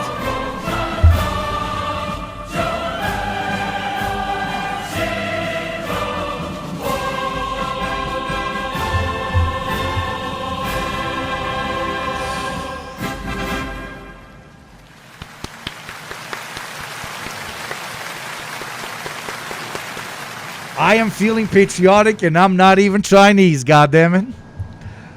I'm not even Chinese and I want to be. God damn it, brothers. Today is September 3rd. Birth of a new era. In the capital, Beijing. Birth of a new era. The commemoration of the 80th anniversary of the victory of and the you were in Yugo chat. When somebody asks you, you were in Yugo chat. War will begin soon. CGTN is broadcasting the commemoration live. If we hit the goal, I'm going to be there and live stream from that exact spot. Oh shit, bro. Fuck, I am fucking hyped. Oh Lord. What 80 years can do.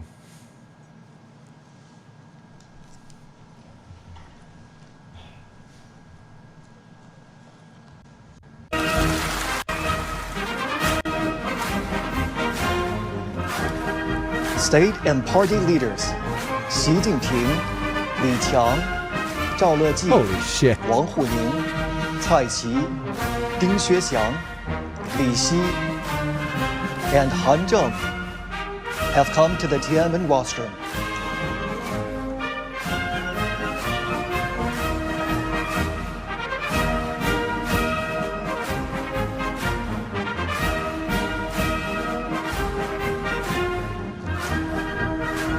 Thank you, Lillian, for the 16 months. Westerners, pay your tax as you watch Chinese supremacy. Good, good. Pay your taxes. Thank you, Sarah McPoopy. More taxes for this talking head of the Chinese People's Republic. Were you invited? Yeah, but I low-key didn't want to go, you know. I didn't want to take the seat of some of the presidents here, you know. I was like, come on. Because they insisted no mask, and I was like, nah, man, I can't do that.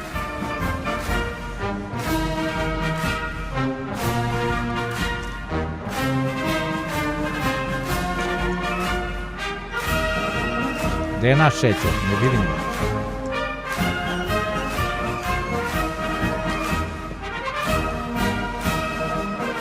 Thank you, Jay Bosnak. Thank you very much.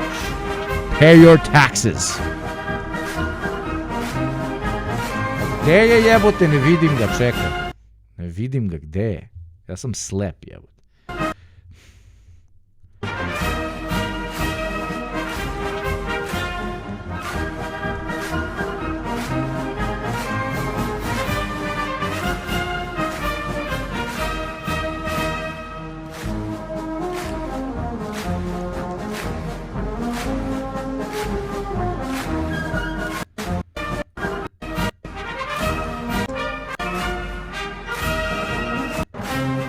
Sorry, Chad. I'm looking for one. There's this stupid fucking idiot. Okay, okay, I saw him.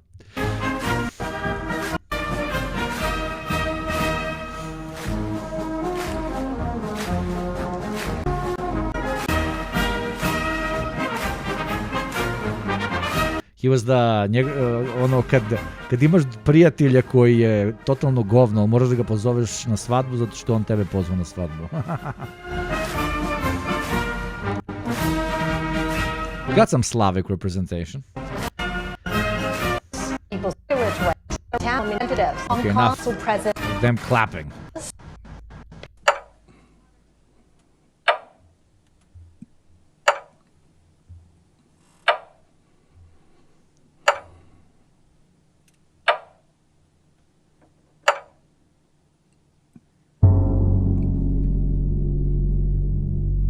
Chinese century. The commemoration of the 80th anniversary of the victory of the Chinese People's War of Resistance against Japanese aggression and the World Anti-Fascist War now begins.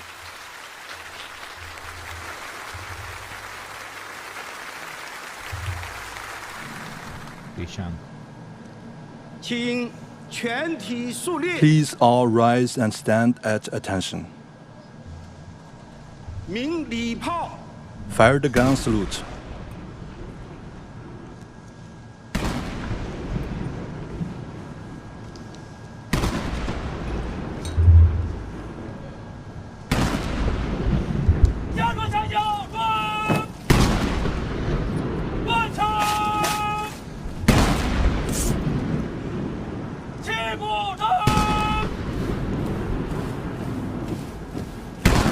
An 80-gun salute is fired to mark the 80 years since the victory of the War of Resistance. As if it wasn't difficult enough, you gotta walk downstairs. Oh my god, I could never. The thunder of guns resembles roars of soldiers on the battleground. It is also like a song of triumph, transcending the time and space to tell our fallen heroes. And China today is a great country with majestic mountains and rivers, and its people are full of pride and ambition. Great changes have taken place over the 80 years from 1945 to 2025. Today, China is safeguarding world peace and contributing to the progress of human civilization with fearless strength and determination.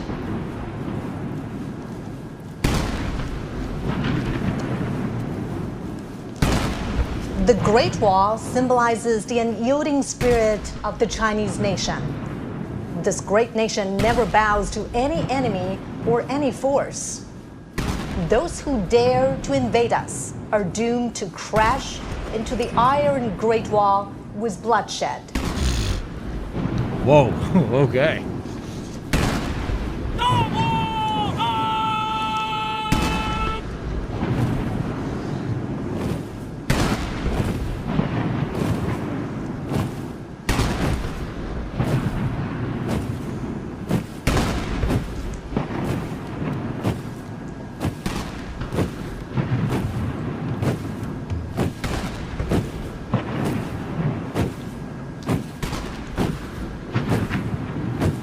Fucking love humans sometimes, man.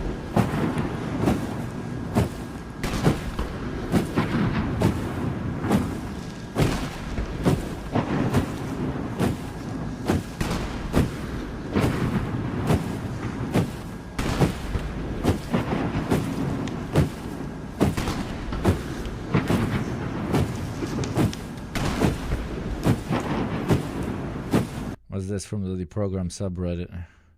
Chinese peasants versus European civilization.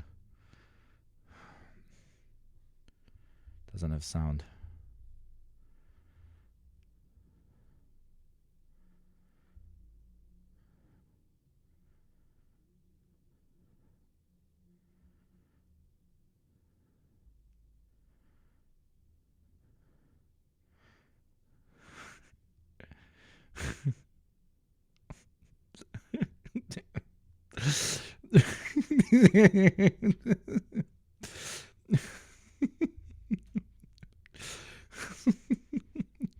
Son of a bitch.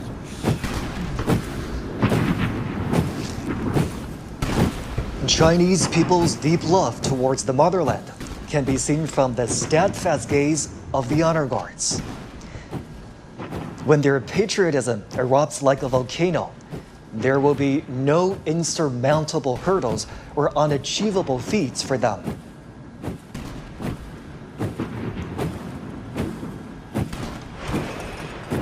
As some chatter said, why am I feeling so patriotic? I'm not even Chinese. Goddamn, brother, goddamn. The wheel of history never stops. Under the strong leadership of the Communist Party of China, the Chinese nation, with a firm grip on its own destiny, is marching forward staunchly and proudly. Westerners in chat, pay your taxes. Westerners 20 gift subs to China, aka me, their proud talking head. 10 gift subs if you're a minority, and 5 if you're from third or second world. From the monument of the people's heroes right now. to the national flagpole. Right now! And from the great victory to the great rejuvenation. The Chinese nation has walked a long way of innumerable difficulties and hardships. This is a road to national Very good, Juro. In people's Show how the liberation. third world pays. It is also a road while the to West national chooses not dignity, to. prosperity and strength. You got third and a worlders road paying to their Chinese tax. modernization. Very quiet and the from the global Western community front. with a shared future.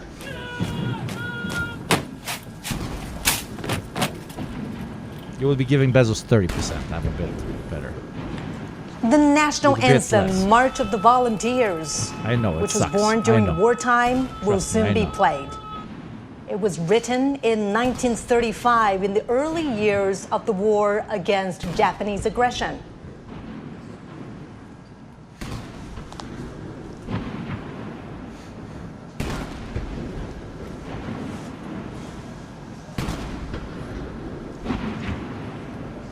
Someone born into socialism but lived through the fall of the GDR. I'm so happy for the Chinese people. Beautifully put, my friend. Raise the national flag and sing the national anthem. Oh, are they gonna raise the flag now? Oh, that shit's crazy. At least if it's the same as like what was? Oh, look at this. Oh, Aura farming on steroids. No, give a bigger frame. Should have given a bigger frame.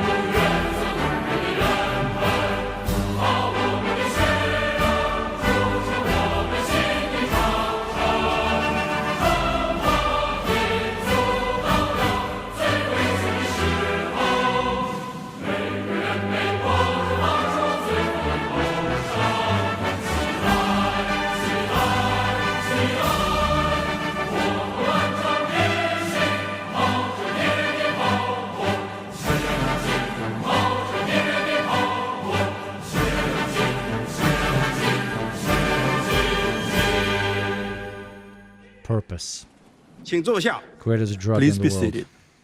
Thank you.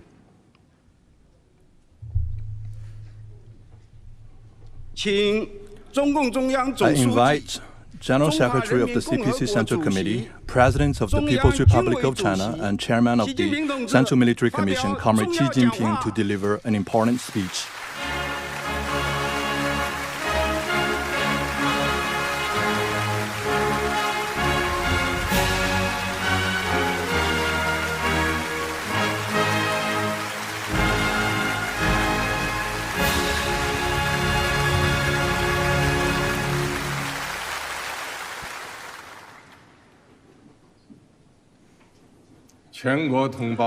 All my fellow all Westerners should pay their tax to Chad. That's what he says. All Westerners need to pay. I speak Chinese. He literally just said it. Chinese. Okay. I thought it was going to be a great bit. Sorry. Sorry, not sorry. I mean, Xi Jinping said it. If you don't do it, Xi Jinping said it. If you're not going to listen to me, listen to Xi Jinping. All my fellow Chinese across the nation, Your Excellencies, heads of state and government, and representatives of international organizations, distinguished guests, all officers and soldiers participating in the parade, comrades and friends. Today, we gather here to solemnly commemorate the 80th anniversary of the victory of the Chinese People's War of Resistance against the Japanese aggression and the World Anti-Fascist War. It is an occasion for us to remember history, honor fallen heroes, cherish peace, and create a better future. On behalf of the Central Committee of the Communist Party of China, the National People's Congress, the State Council, the National Committee of the Chinese People's Political Consultative Conference, and the Central Military Commission, I would like to pay high tribute to our veteran soldiers and comrades, patriots, and officers who fought in a war of resistance against Japanese aggression, and to the Chinese nationals from home and abroad who made important contributions to our victory. I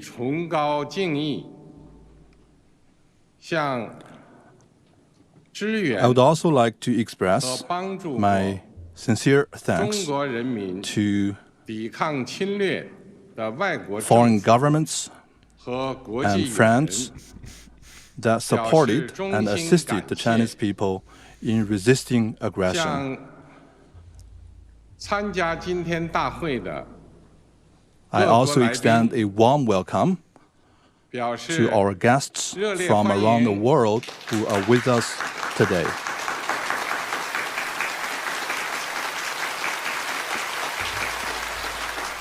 That's you, chat, by the way. That's you. That's you, chat. The non-Chinese people in chat. We have Chinese people in chat, which I'm very, very proud of. Comrades and friends, the Chinese People's War of Resistance against the Japanese aggression was the great war fought with tenacity and valor. Under the banner of the National United Front against Japanese aggression, established at the initiative of the Communist Party of China, the Chinese people stood up to fight the formidable enemy with an iron will and formed a great war with flesh and blood to defend the nation, and ultimately achieved the first complete victory in resisting foreign aggression in modern times. Mother of Aura farming the potato man, holy shit. The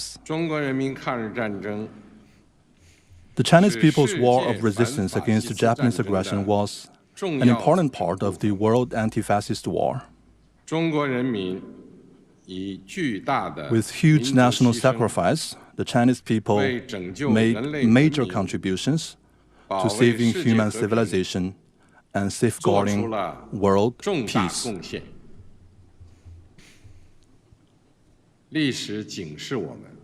History cautions us that humanity rises and falls together.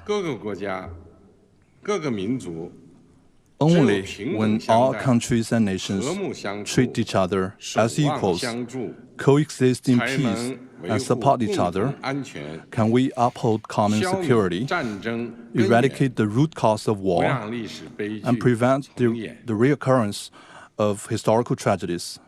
That was a call out of empire, if I've ever heard one. Comrades and friends.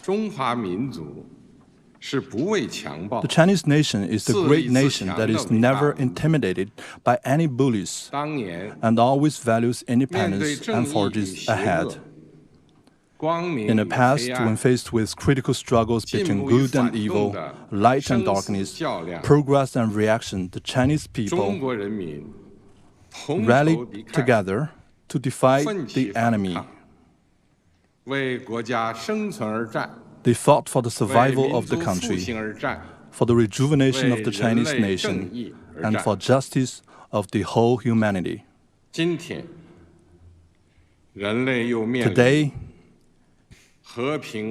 humanity again has to choose between peace and war, dialogue and confrontation, win-win cooperation and zero-sum game.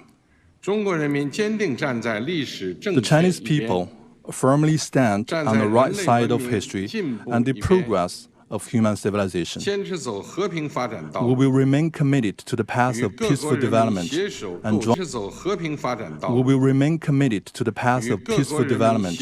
and join hands with all peoples around the world in building a community with a shared future for humanity. The Chinese People's Liberation Army has been and will always be the heroic armed forces that the party and the people can fully trust and rely on. All service members should faithfully perform their sacred duties, speed up the building of a world-class military, and firmly safeguard China's sovereignty, unity, and territorial integrity. All service members should provide strategic support for the great rejuvenation of the Chinese nation and make greater contributions to the peace and development of the world.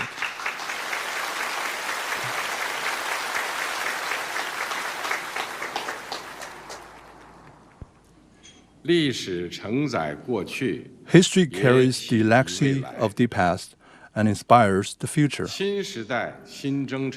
On a new journey in a new era, the Chinese people of all ethnic groups should, under the strong leadership of the Communist Party of China,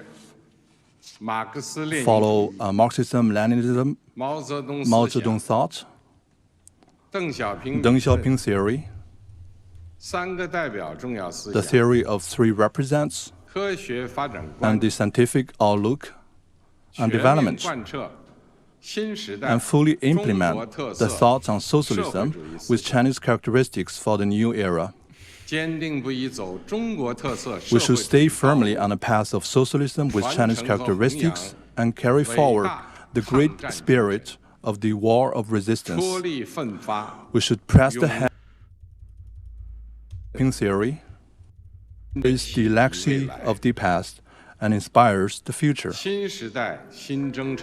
On a new journey in a new era, the Chinese people of all ethnic groups should, under the strong leadership of the Communist Party of China, follow Marxism-Leninism, Mao Zedong thought, Deng Xiaoping theory, the theory of three represents, and the scientific outlook on development, and fully implement the thoughts on socialism with Chinese characteristics for the new era. We should stay firmly on the path of socialism with Chinese characteristics and carry forward the great spirit of the war of resistance. We should press ahead with enterprise and resolve, and advance in unity the cause of building China into a great country on all fronts and realizing great national rejuvenation to China's modernization.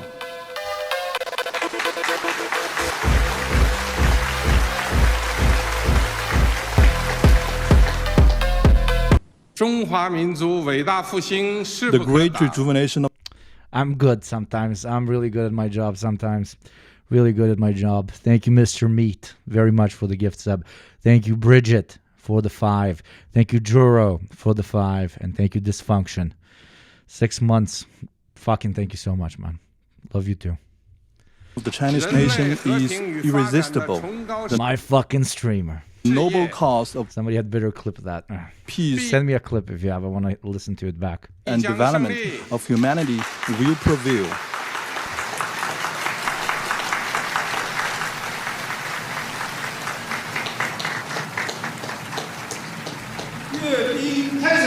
The military parade now begins. Holy shit, now begins? Markers in position. The sound of a rifle on the fucking ground, man. Ah, Lord.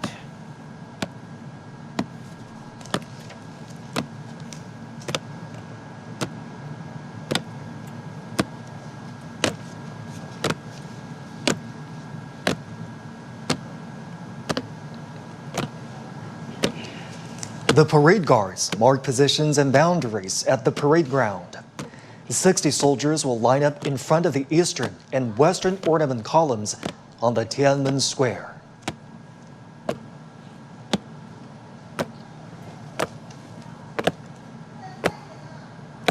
Marching with steadfast footsteps and imposing bearing, the ironclad... Just statistically, like one guy has to pass out.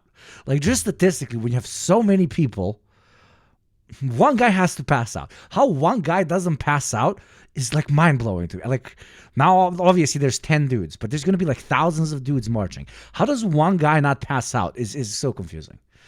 Type 56 looking fine as hell. I want chatters throughout this whole thing pointing out weapons. I want to learn from you guys. Troops showcase. They are trained soldiers, do not Twitch streamers. No, I agree, but just like statistically, if you have 10,000 people walking, like one guy is going to get an aneurysm.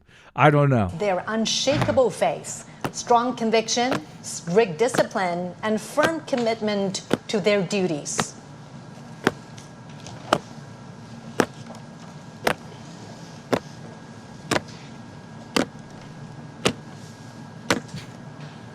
I think they Darwined out the weak ones through 8 months of rehearsals. Good point. Standing firm on the ground of the motherland and bearing the hope of the Chinese nation, the heroic People's Liberation Army has forged ahead dauntlessly throughout wars, achieving great historic feats for the party. Do we know how many individual soldiers actually marched on this particular 80th anniversary? If somebody can search the internet and potentially find that number, I would be very grateful.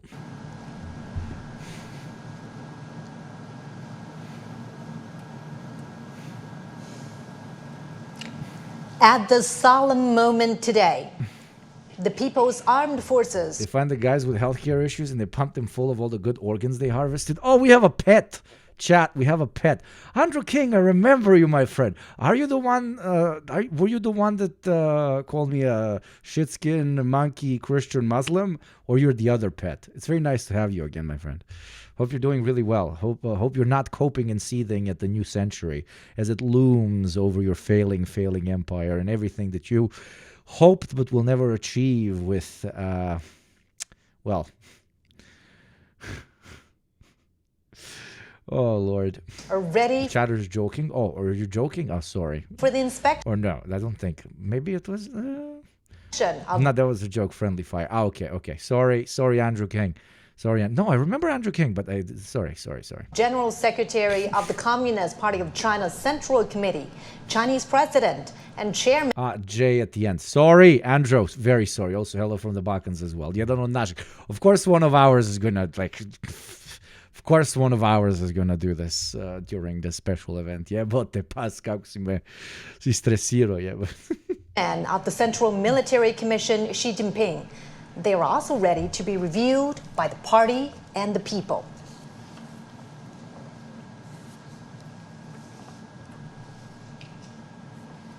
No data on the number. Thank you, Chatter. Thank you for trying.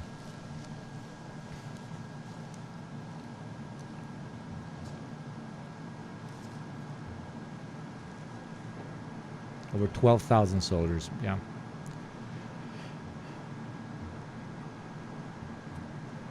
It's crazy.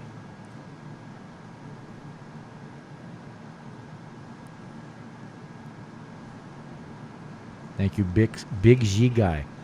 I am a Big G guy as well, my friend. Thank you for the subscription. Thank you for paying your tax. But it's always the third worlders paying their tax, and the fucking Westerners watching this, coping and seething, and not paying their tax. Only 5 Westerners have paid tax today. Am I even surprised? Look at the military might.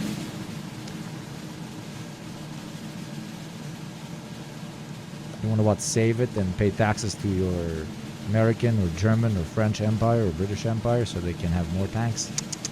Kind of impossible. Low-key cope, man.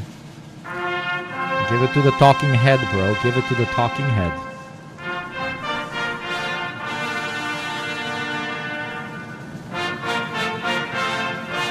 Oh, he's going to do the classic drive around. Of course he's going to do the classic drive around. The classic drive around.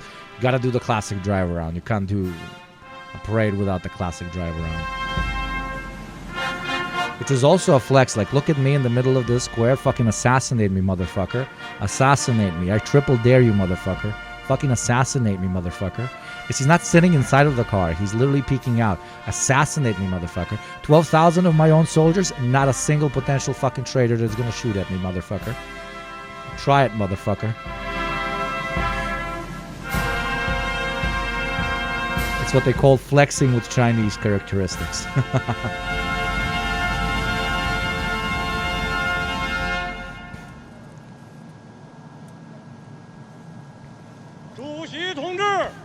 Comrade Chairman, the troops for review are fully prepared. Please proceed with the inspection. Chief Commander of the Parade, Han Zhengxuan. Let's begin.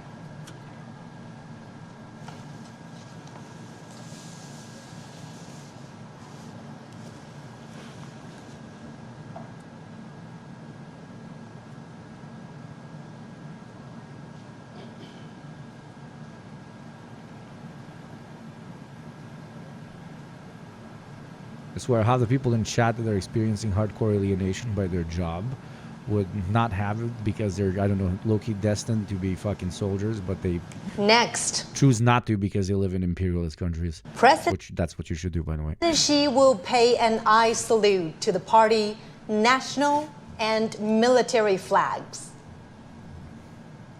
The PLA flag. The party's army.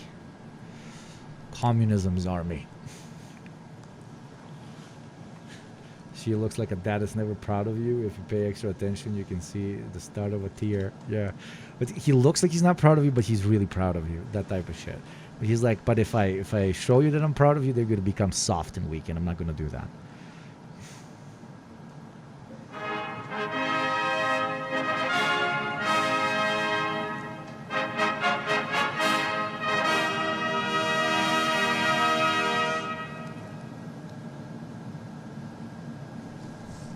So national flag, party flag, and PLA flag. So party flag, national flag, PLA flag.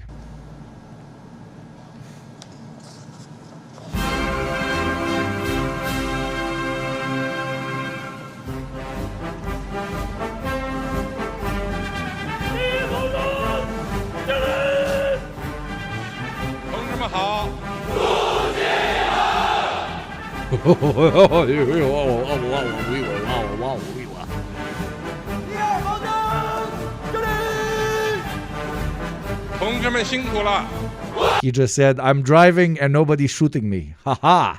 Try and snipe me, Trump. That's what he said. I speak Chinese.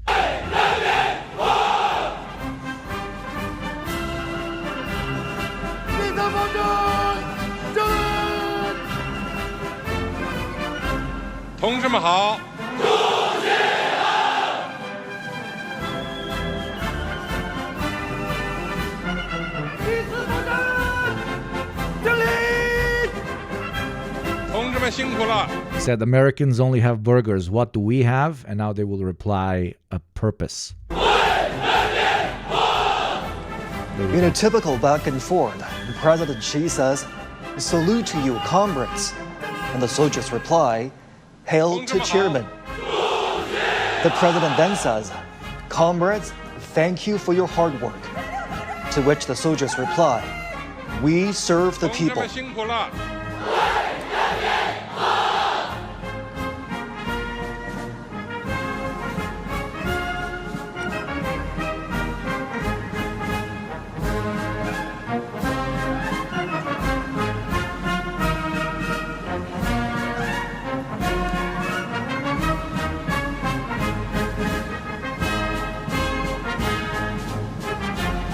Doing the carpet, bro. I love the carpet. 同志们好。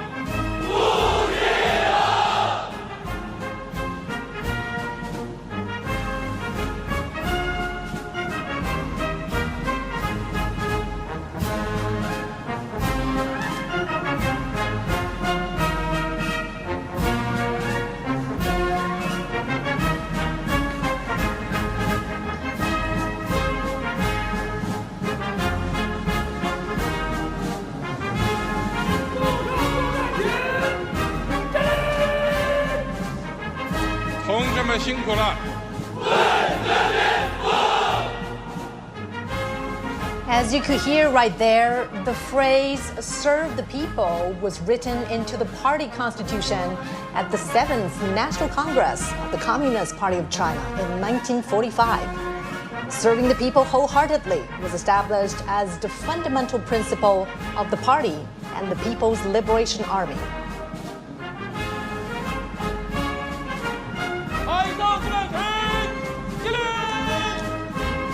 同志们好。 Look at how the light flickers on some of their goggles.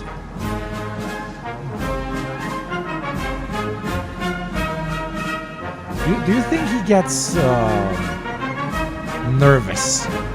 As President Xi's car rides past each segment of the troops, he greets the... We all get nervous from like public speaking. I get nervous from talking to like 500 of you or 1,000 of you at peak.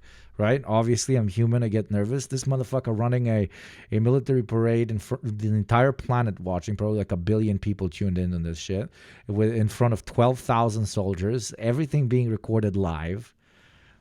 Right? Like, do you think like low key, like at least deep down, he's a little bit like, holy shit, holy shit, holy shit. Okay, breathe. Everything's gonna be fine. Oh, holy shit, holy shit, holy shit. He's used to this. I know, my friend, but like, can you really be 100% used to this always?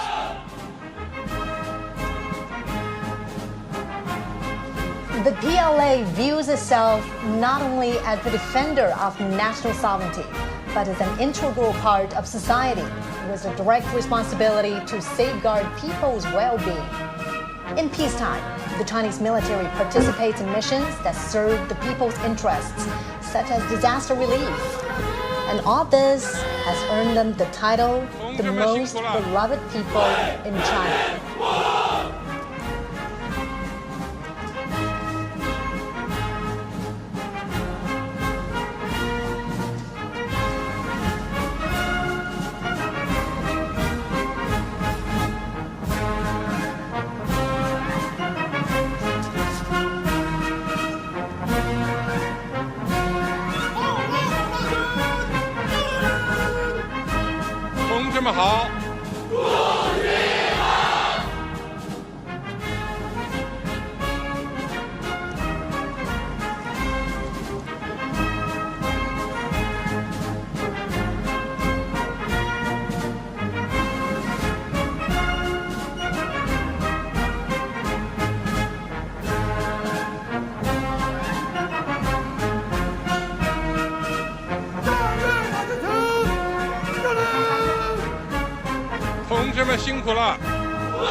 Now President Xi is heading back to the Tiananmen rostrum.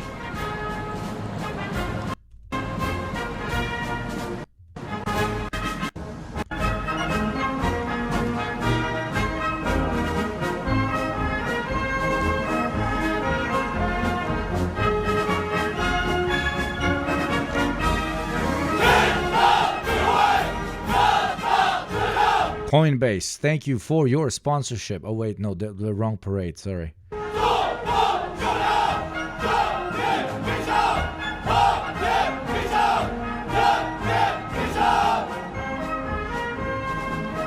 Eating dinner and watching the start of a new era in 4K, and you're here with Hugo. That's where you were when symbolically the multipolar world returned. Now a lot of work needs to be done, and that reality can hopefully one day become our life.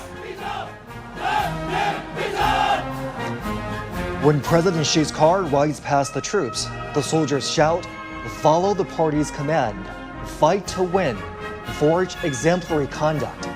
Justice will prevail, peace will prevail, the people will prevail." And what is their enemy? A bunch of Westerners that don't even pay their taxes. Not even on Twitch.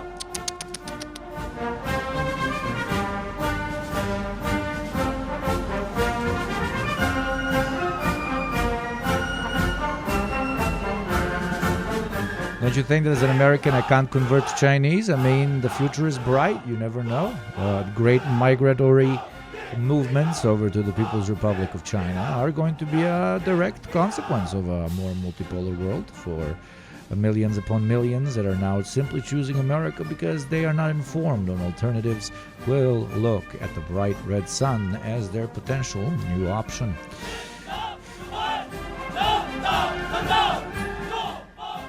In 50 years, there will be more Chinese Americans, but this time there will be more American Chinese.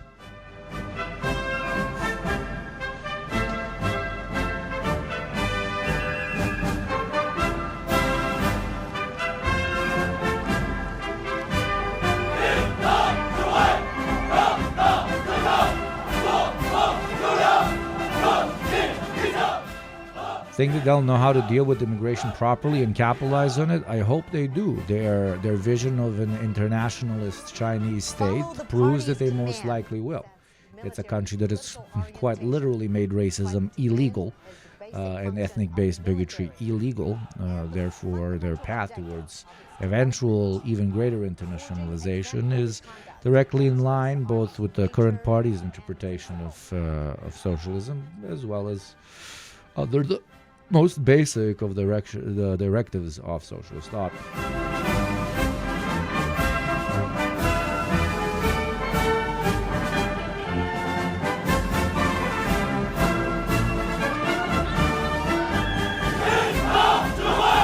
Right now, yes, unfortunately, it is difficult.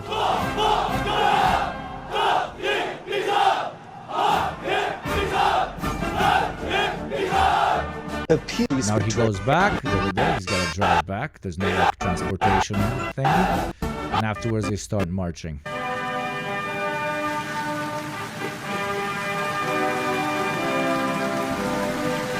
You see how with the soldiers, he's calm and collected and doesn't move, but when he comes to the civilian part, he actually raises his hand. There is going to be 700 American journalists that are going to write entire New York Times articles about what it means that he raised his left hand and then his right hand. And it's always going to be a bunch of white people doing Orientalism about the strange Chinese and their strange symbolism. Remember when, I don't know, he was drinking tea with his left hand instead of his right hand, or when he didn't drink his tea during like a party conference and they were all like, is Xi Jinping dying? Is Xi Jinping about to die? He's not drinking his tea.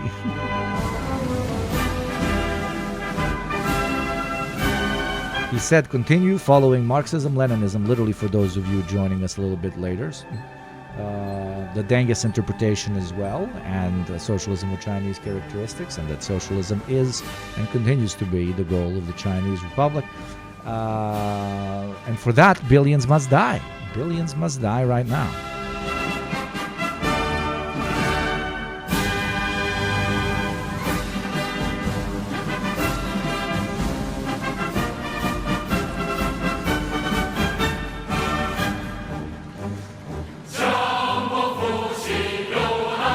Holy shit, it begins, Chad. Holy mother of holy fuck. Humanity is so sick as fuck, dude. The foot formations are now adjusting their lines. I'm such a fucking patriot of my species when we're fucking normal and do cool shit. Don't look at this and say, oh, these are Chinese, they are different to me. Look at these as your fellow humans and interpret even the very choreographed expression of, in this case, union, direction, and purpose as a path towards greater communal expression that our species is supposed to always strive towards. During the 14th... This is not denial of individualism. This is its true expression. For without community, the individual does not exist. Together with the Chinese people, defeated the Japanese forces and enveloped. Those are some big rockets. By the way, some of these rockets were never shown before. They're thick boy rockets. They are DF-5Cs.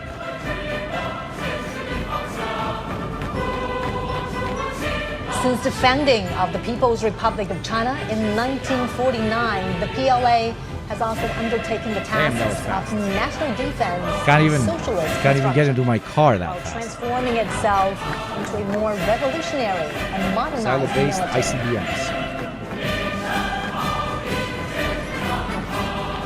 The F-5Cs are their intercontinental Alongside ballistic the latest missiles. generation of conventional weapons, the parade will feature DF, unmanned Dong Fang intelligence missiles, systems, motherfucker. underwater combat units, cyber and electronic forces, and hypersonic weapons, highlighting the PLA's growing capacity to harness emerging technologies, adapt to the evolving character of warfare, and prevail in future conflicts.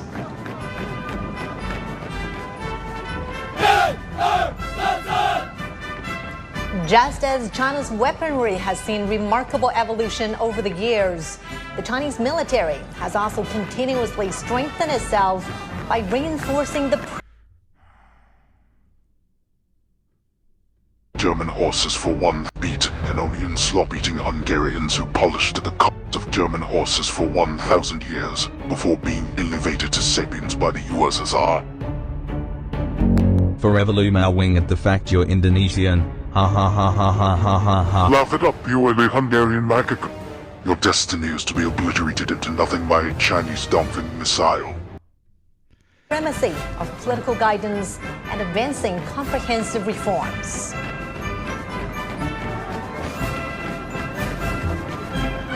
China pursues a national defense policy that is defensive in nature. China will never seek hegemony, expansion, or spheres of influence. You can believe it or not, but talk about directly middle fingering the United States. Today, the PLA Will never seek hegemony, a unipolar world order, intervention. I mean, who are they talking to? I wonder, Chad. Who are they talking to?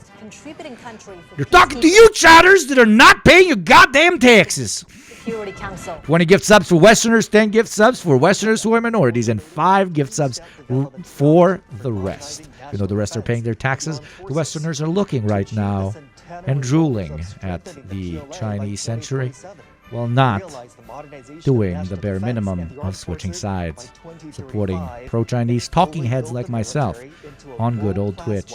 Pay your taxes right now. Join the 5 Westerners that have paid it today. And finally, rid yourself, pay your way out of your inferior subordination to empire. That by 2027, China will accelerate. And the rest of you force them into paying their taxes. You pay your taxes, they're not paying their taxes. Absolutely pathetic. Absolutely pathetic. Accelerate the modernization of military theory, organizational forms, personnel and weaponry, and prioritize quality and efficiency to enhance operational efficiency of military But systems. I do not see a single gay woman drone pirate here. This is very, very problematic. Thank you, Life Dinosaur. Thank you for covering this today. Least I could do, my dear friend. Thank you for the 6 months. Thank you.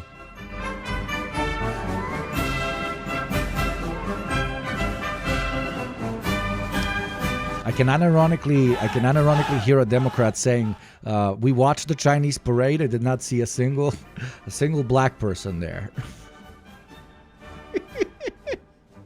They have no minority representation in their army, even though there's probably like 700 different minorities right here.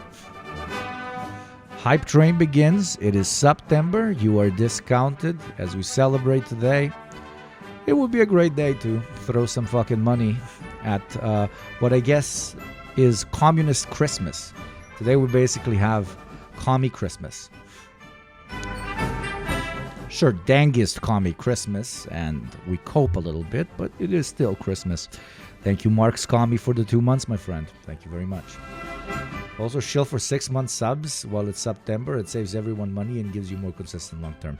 Everything that Toasty says. 6 month ones are even cheaper now. Buy me a Commie Christmas gift. Fuck, that's beautiful.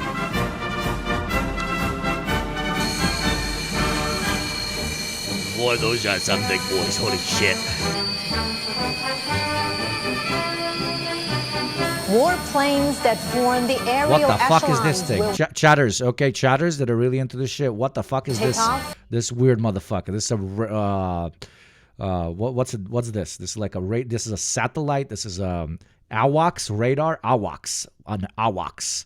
Awawiwa. AWACS. The Airborne Warning and Control System is an airborne radar platform that serves as a flying command and control center and surveillance system. Surveillance, disgusting, evil communists surveil everything. from several airports and fly over the Thank you, Tiananmen Square. Sentient Natalie, for the gift sub, paying forward some taxes of your Western existence. Thank you very much. Make line go up. Airborne Make hype flag train go party choo-choo. echelons, Make hype foot for plane nations, go fly fly. Battle flag for nations. Armament columns and aerial echelons will pass through or fly past Tiananmen Square in order. The parade is organized under a wartime command system and will involve thousands of troops, over 100 aircraft, and hundreds of ground armaments. Oh, you know how it's very difficult to coordinate 12,000 soldiers on the ground, including different military equipment on the ground? Oh, we want to make it more complicated. Planes. I want planes coordinating with the troops.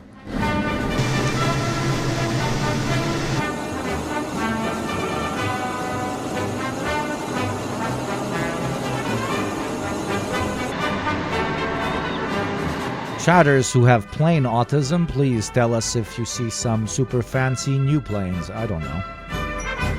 To me, it just looks like thing that fly in sky, but I respect.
Some of you wanted the U.S. military parade to go in the background, so you have a constant comparison point. Well, your wishes are my command, especially after Gothic Bitchcraft gave those beautiful 10. Thank you for paying your Western tax, especially as a minority. I respect it. We go to 6. Thank you very much. Hype train go choo-choo. Who says I don't listen to chats? There you go. You got it in the top.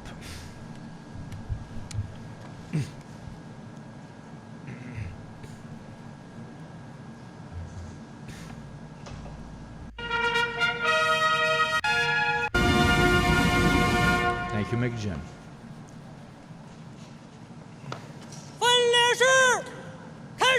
Commence the march past.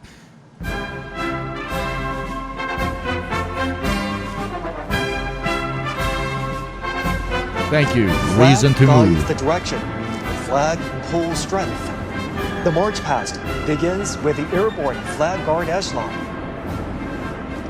Accompanied by impassioned military music, the flag of the CPC, the national flag of the People's Republic of China, and the flag of the People's Liberation Army are fluttering high in the air.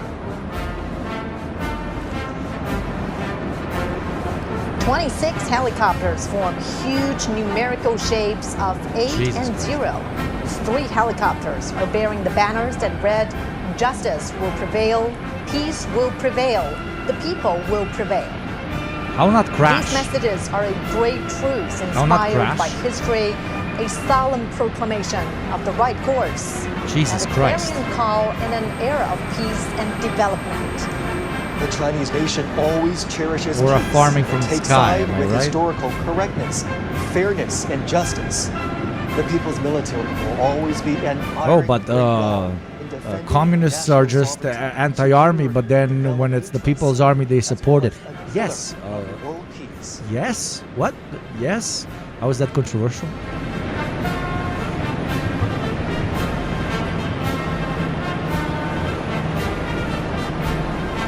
Thank you, Zhang. Thank you very much.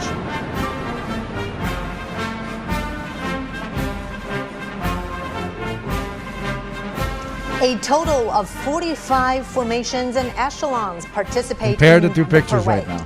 And most of the weapons and equipment are shown to the public for the first time. It not only embodies the continuation of the heroic armed forces during the War of Resistance, but also demonstrates the new look of the people's military in the new era with enhanced political awareness and its new structure and force composition, new progress in modernization, and new achievements in enhancing combat readiness.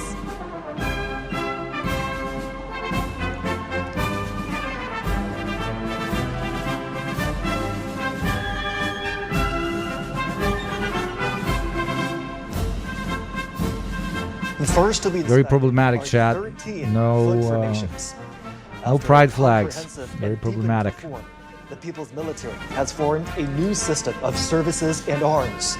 4 service formations, 4 armed formations, and the formation of the Armed Police Force will be holding their respective flags to make a group debut during the parade.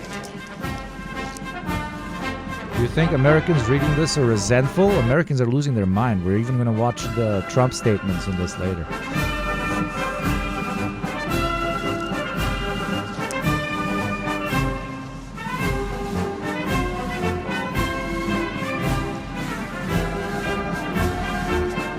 I mean, yeah, that was a trap. No pride flag. There is an ultimate pride flag, including all peoples of the world. And it's this one, the first one. Literally the first one, okay? Holding high the party, national, and military flags. The formation of the Guard of Honor of the PLA is marching toward us. The People's Armed Forces, under the leadership of the CPC, are always the defenders of the country, socialism, and people's interests. Well, I am about to not. Thank you, Huan Zhu. I'm here in China. I'm trying to figure out how to stay here. Figure it out, my friend. That would be probably the best thing you can do with your life. No fucking joke, low key. And thank you for watching us from China. That's low key, super fucking cool. Jesus! The army formation Jesus. is marching towards us. What the fuck? As the earliest armed forces established and led by the party, The PLA army fought the enemies fearlessly and achieved immortal feats through countless battles.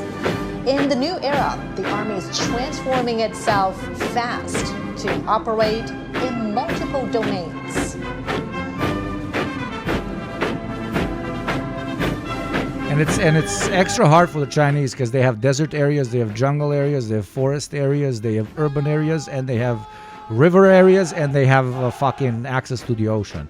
So they need segments of the army that is going to be exceptionally proficient in every single sphere. The waves and navigating to the deep blue, the PLA Navy has comprehensively strengthened its maritime deterrent and combat capabilities to safeguard peace and stability at the sea. Very good point. Moving fast to become a world-class naval force. I watched most of it. I wasn't resentful. I was hopeful that there are superpowers that do care about their people. No, my friend, this is not the type of American we were talking about. You're absolutely lovely. That's not the... When we make fun of Yanks, a Yank is a very particular type of American that does not include Coming up next, all of our beautiful, beautiful American comrades, of course.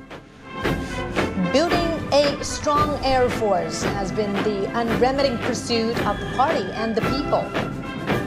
Taking off in times of wars and sharpening its edge through battles, the PLA Air Force is making great strides towards integrating air and space capabilities and coordinating offensive and defensive operations.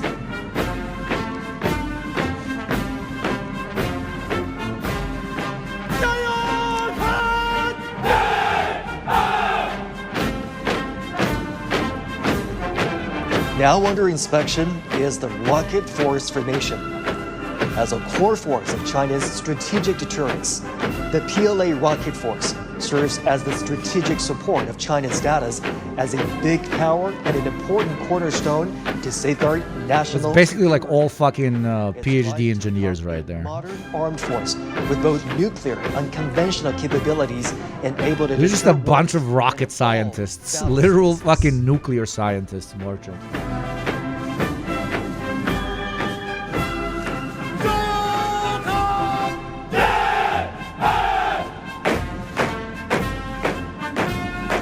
The Aerospace Force Formation is making their debut in the parade. As a new domain, new quality force advocating peaceful utilization of space, PLA Aerospace Force safeguards the lasting peace and common security of space. Literally Space Force. Support for being a great power in aerospace. Literal Space Force. Holy shit.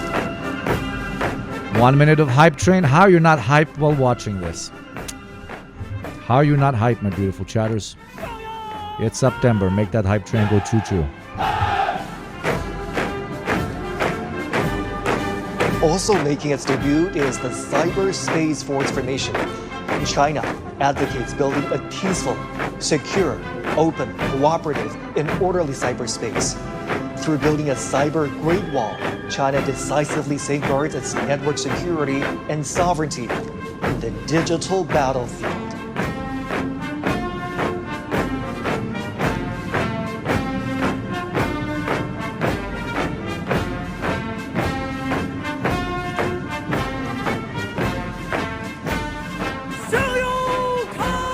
Reminder that at all times you can compare it to the American Proud Parade, Pride Boys Parade in the bottom left. Formation is also making its debut at the Tiananmen Square. As a brand new strategic arm, the PLA Information Support Force is capable of capturing information heights, strives for innovation and development, and provides support to win informationized and intelligent wars in multiple domains. Thank you for the hype train. Very much.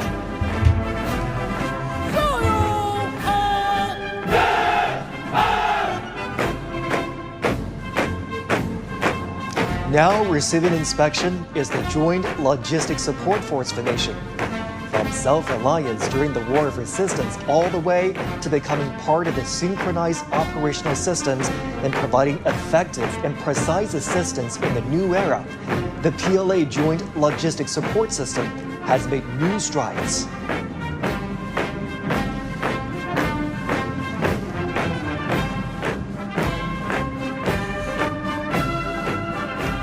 They even got the fucking nerds marching. Yeah.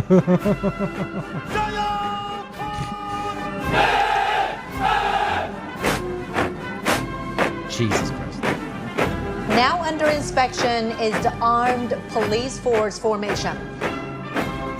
From metropolis Shot the people's cops, bro. coastal areas, People's Armed Force police force, either performing regular duties, handling emergencies, or engaging in rescue operations, is dedicated to safeguarding national security and social stability and ensuring people's well-being. Distinguished by its versatility and Most of them are literally not even armed, by the way. stability, the armed police force is always a loyal guard of the party and the people. Peep the badge, People's Police Force. Next comes the Reserve Force formation. Oh, yo, New peep the badge, types of we're doing reserve this in the name of forces the have people. been Oi. fully integrated into the leadership and command systems of the military. Call me a hypocrite. I'm not ACAB for that. ACAB literally does not include this. Like that's the whole point.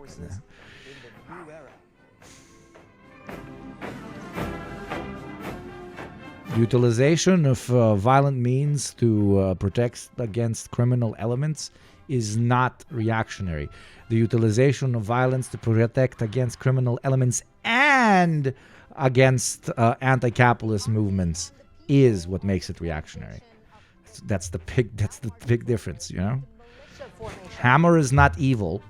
Hammer used by guy who wants to kill people, evil. Hammer used by guy who wants to make house, good.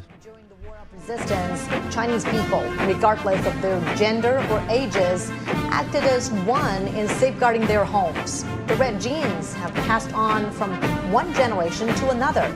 In the new era, the militia forces provide backup services during peaceful time. China has been contributing to maintaining world peace. The peacekeeping force formation is marching towards us. China is the largest troop contributing country for peacekeeping among the permanent members of the UN Security Council. Having participated in UN And that's not only because they have the most soldiers, but because China upkeeps neutrality in... China does not have its hand in a billion pots, which would, if you have your hands in a billion pots and trying to imperialize half of the planet, you can't have peacekeeping forces because peacekeeping forces are supposed to be neutral on the ground, right? to building a community with a shared future for humanity. Like, where could you deploy American peacekeeping forces? I don't even know. I wanted to say some Central African republics, but you can't even do it there because half of it is like colonized through American corporations. Thank you, Lele, for the 17 months, my friend.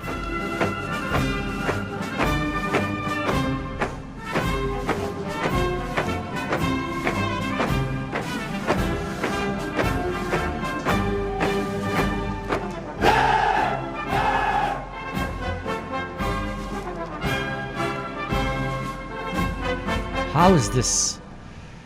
I don't know, military heads in chat. How do, I know, like, you're gonna say 8 months of practice, but still.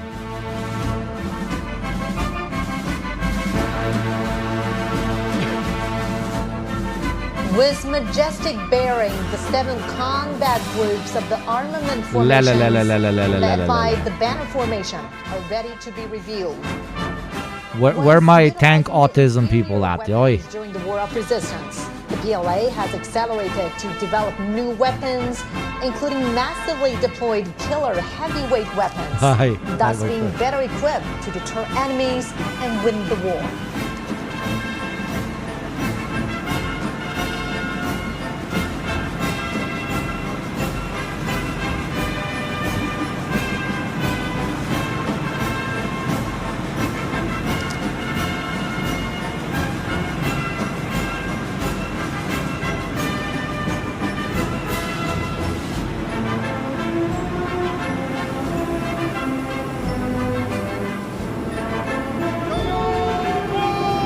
Yo, chat, look, literal tankies.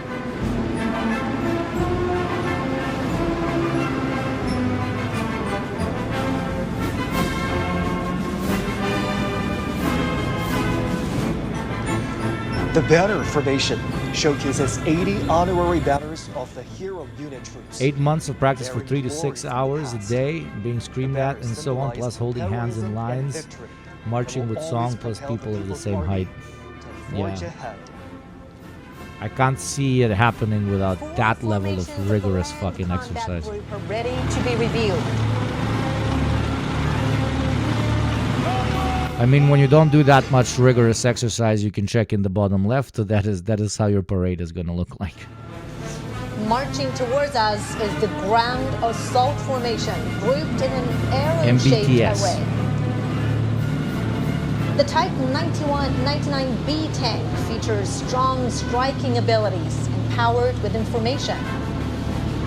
The Type 100 tank and Type 100 fighting vehicle are highly intelligent and capable of coordinated combat. The new generation armaments of the PLA Army's ground assault forces demonstrate the strong ability of capturing strongholds with mobility. What I find extra scary are the fucking, like, unmanned turrets. That shit's terrifying. And you can deploy drones off of it. Jesus Christ. No war, please. I don't want war, man. Fuck this. Not this in particular. This is true utilization of mode, but you get my point. Coming up next is the amphibious assault vehicle formation, made up of amphibious wheeled armored assault vehicles. Yeah, compare it to the drone people holding the drones with the Americans in the bottom left. It's fucking, oh my god. Infantry fighting vehicles. Look at the corner, chat. Yeah. And self-propelled howitzers, capable of storming the shoreline for assault with strong mobility and flexibility. They are key armaments for the Marine Corps to take the lead in landing operations and make key area Look at the corner, seizure. chat.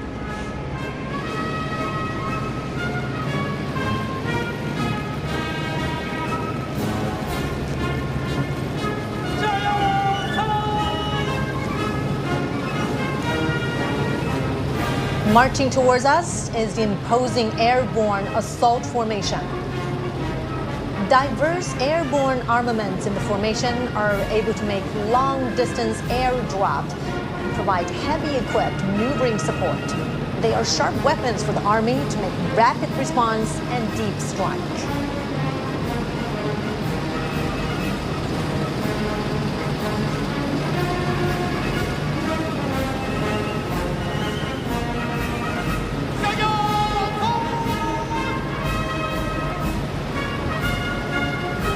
Marching forward is the formation of long-range artillery for subjugation and precision strike. So this is the thing that kills you usually. Okay, chat. This is the thing that fucks you up. Making strike and providing support, expanding the Army's capability in terrestrial battle.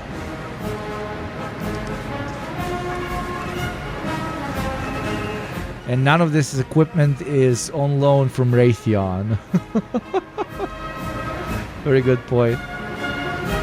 Very often, American soldiers sometimes have to reach out to corporations in order to be able to fix their shit, because half of it is intellectual property of private corporations.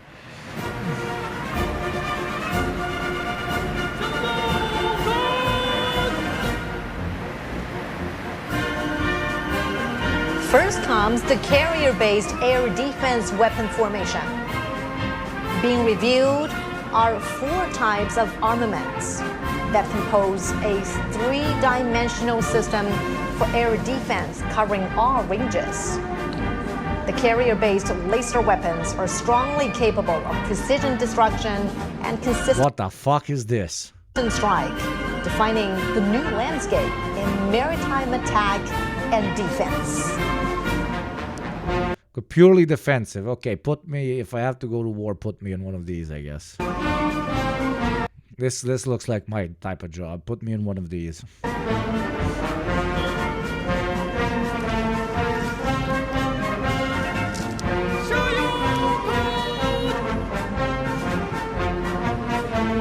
They heat up missiles to make them blow up so they can't hit their target. Literally, that's what I want to do. The anti-ship missile, the most moral placement, the most ethical placement in an army. Formation consists 5G ray cannons. Oh, my brothers, the Chinese have just shown us they got 5G lasers, brother.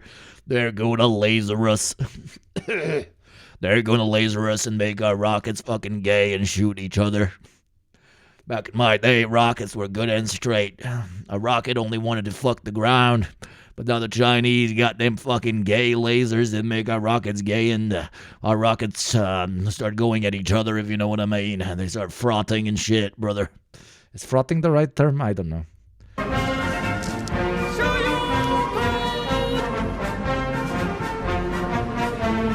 The anti-ship missile formation consists mind control lasers making our rockets gay. And MG-19, rockets gay, holy MG-17, shit. and MG-20 hypersonic missiles. The missiles can be deployed on multiple platforms, such as carrier-based aircraft. And remember, look at this army, and remember when Americans thought that China was attacking America with a balloon.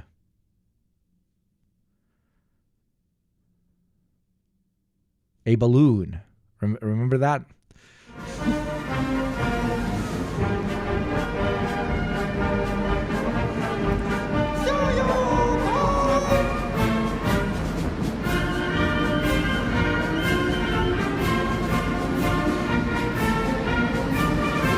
Now on parade is the underwater weapon formation. Light and heavy torpedoes, as well as torpedoes propelled by... But okay, a fucking idiot moment, idiot Hugo moment, prepare for it, right? Stupid question. These are actually launched from ships, right? They're not launched, this is just for display. These aren't launched from actual, like, trucks, right? I mean, what? Yes, okay, yes, sorry. Come on, I'm not embarrassed of being an idiot, because I am an idiot. God, I can't even be soft. Jesus Christ. Will be inspected. You can launch it from planes as well, and submarines.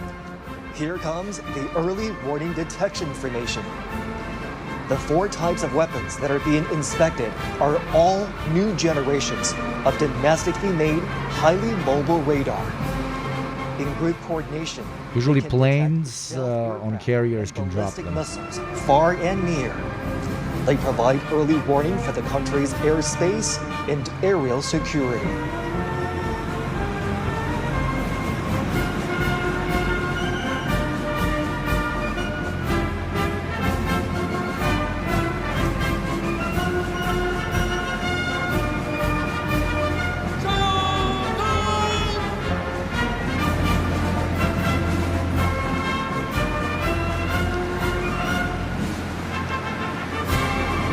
Under review now is the anti-aircraft combat formation. It's a heroic unit which has accomplished glorious wartime feats. 6 types of ground-to-air missiles, including Hongqi-20, Hongqi-19, and Hongqi-29, are now being made public at Tiananmen. They can carry out multi-range and multi-layered anti-ballistic defense, capable of fighting against all range threats from the air.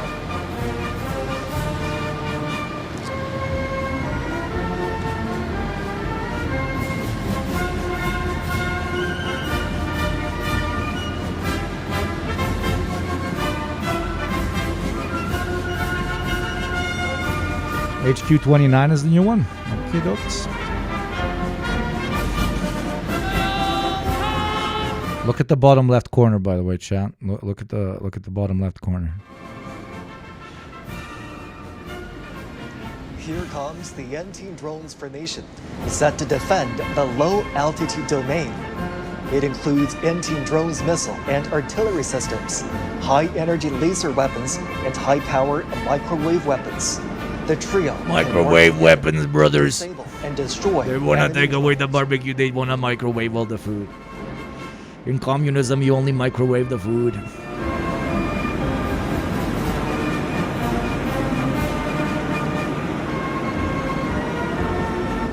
They will show their little K9 robots. Next to be reviewed is the Information Warfare Group, which consists of 3 formations. There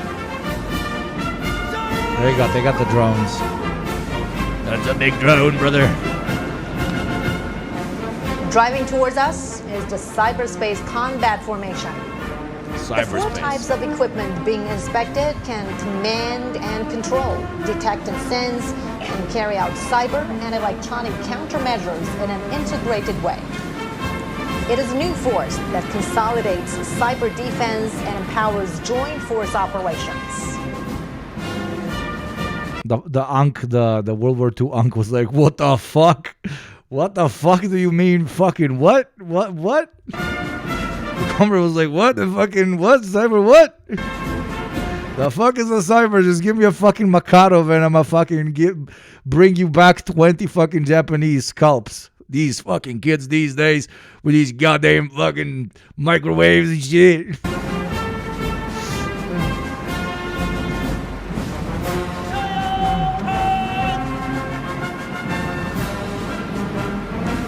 Here comes the electronic countermeasure formation. 5 types of their key equipment are displayed. They can detect and monitor all frequencies and subdue enemies. She's like, thank God I didn't have to fight that shit. Oh my God. That's my favorite comment. Oh, very funny, chatter. They are a crucial force in security. You mean they fight drones now? What? Multi-domain battlefields.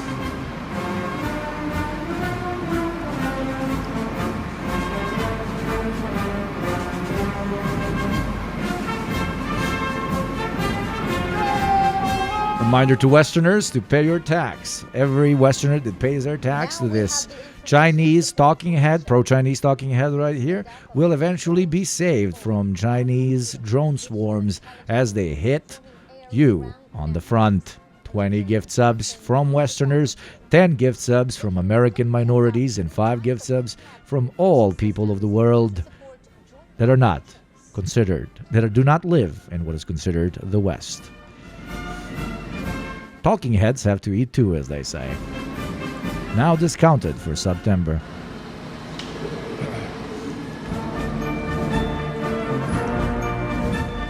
Next to be inspected clankers. is the unmanned combat group, consisting of 3 formations.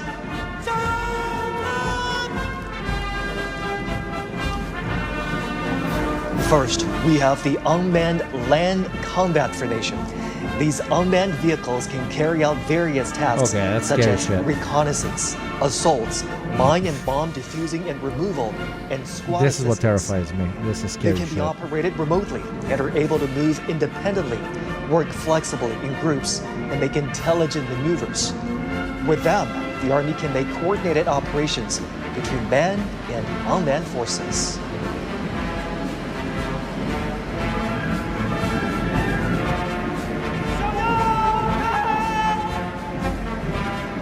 Daimyo Milosha does now. Now approaching is the Unmanned Maritime Combat Formation. Being reviewed now are new types of unmanned underwater vehicles and unmanned surface You versus the guy who tells you not to worry about him, right, chat? systems, which are capable of hidden deployment and blockade, independent target identification. This is a crazy combo. This is a crazy combo. Extraordinary You see this in Battlefield and you're like, what? Why the fuck is the game glitching? That combo is specifically designed for gamers because when a gamer looks at it, he thinks it's a glitch and stops shooting at it.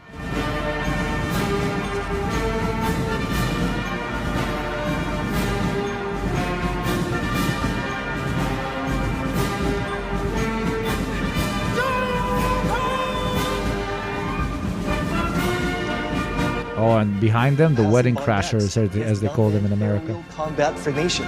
Wedding crashers in States. Include reconnaissance, Working class defense force here, wedding crashers in the States. wing planes, unmanned air domination planes, and unmanned aircraft carrier-borne helicopters. Covering a wide range of space, they can attack in a way that is difficult to be detected and can automatically coordinate with one another, creating a new model of future-oriented aerial combat scenario. Jesus. Goosebumps. Terrifying.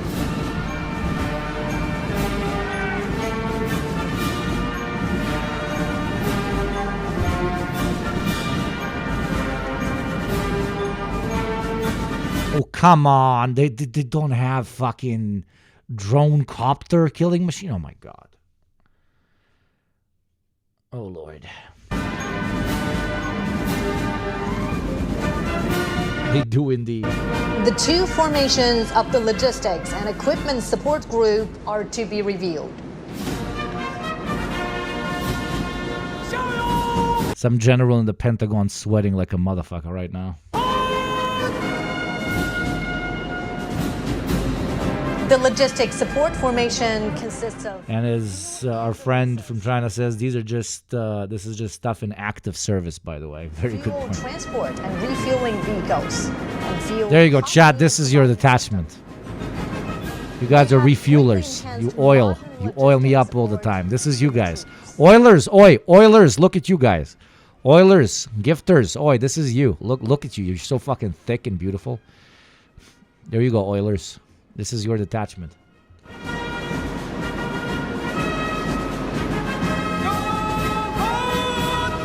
Literally, Oiler Squad. Among the Child Soldier Army. Formation are light repair vehicles, wheeled emergency rescue and repair vehicles, disassemble and assemble repair vehicles, and electromechanical maintenance vehicles. It's like an armored hospital for weapons and equipment.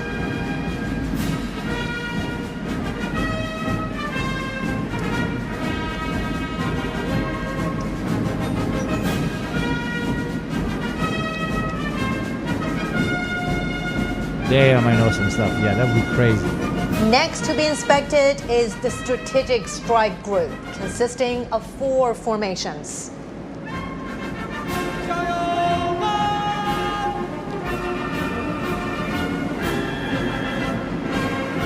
First, we have the Cruise Missile Formation, with naval, air, and rocket forces being organized into a joint group. Freud. Oh, dudes only care about phallic objects. The entire scientific community. Oh, that's bullshit. That's unsubstantiated. What the fuck?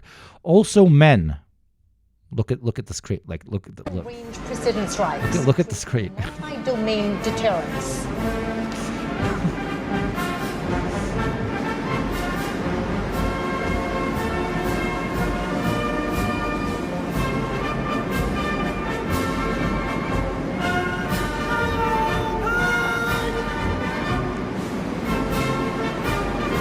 Speed is key to victory. And now we have the hypersonic missile formation.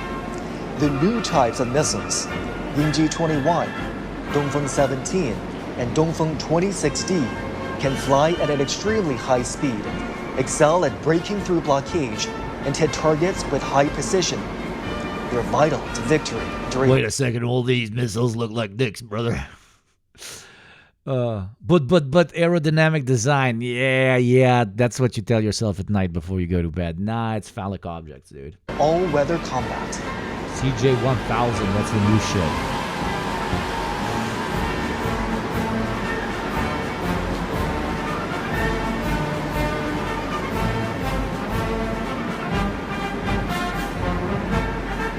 I don't know. I'm a China simp and I'm terrified. I can't imagine what a fucking guy over in fucking Pentagon is feeling right now. Coming up next for inspection is the first nuclear missiles formation. The heavyweight weapons in the group include... Dude, what's the term? What's the alternative to weeaboo but for China? What are we? What are we, guys? What's the weeaboo thing but for China? Intercontinental missile and the new land-based intercontinental missile of Dongfeng's 31 is the first time Sinobu? Sinobu. China-boo. Sinophile is the like scientific terminology, but Sinobu, we're Sinobu. Jinabu.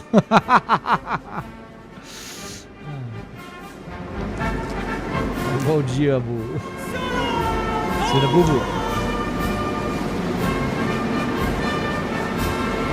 Now coming to us is the second nuclear missiles formation. The Dongfeng 5C liquid intercontinental strategic nuclear missile can strike any target around the world with its extensive shooting range. It is capable of providing defense and deterrence at any minute. With these strategic heavyweight weapons in hand, China has forged a shield of peace to its safety. The people's military are loyally fulfilling their duties to safeguard the nation and its people, as well as world peace. Nukes, brother. Those can carry multiple warheads.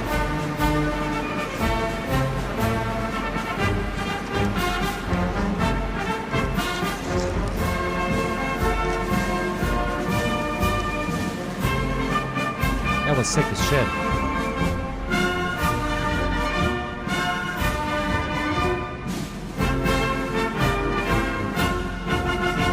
We got the planes now. Oh, holy shit, we got the planes now, brothers.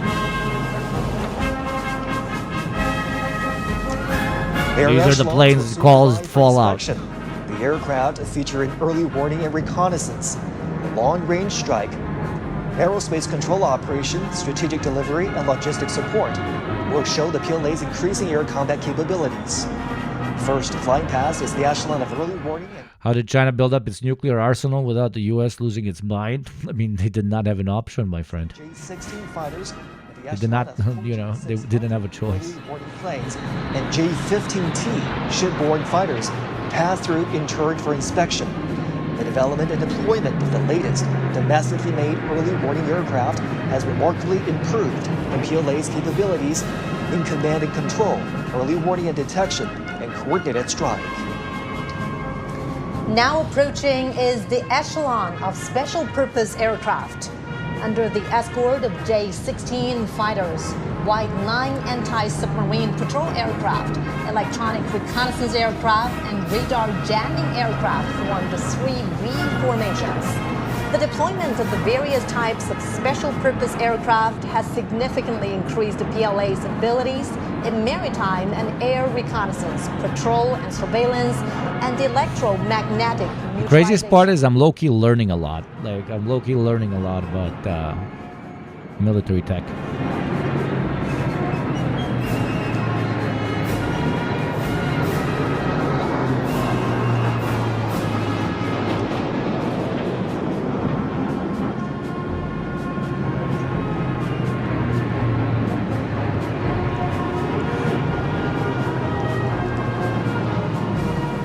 Closely following is the echelon of transport aircraft. Y-20A transport planes and Y-20B transport planes make up two. I still can't believe I'll be there in a month. Oh my god. The woman is a legend. New type multifunctional transport aircraft equipped with new domestically made engines feature long flight range, high loading capacity, and high speed. With the capacity of long-distance strategic delivery, the tankers can refuel multiple planes simultaneously. That's crazy. Maple takes. That's like our Oilers here on Twitch. They can fuel up multiple Twitch channels.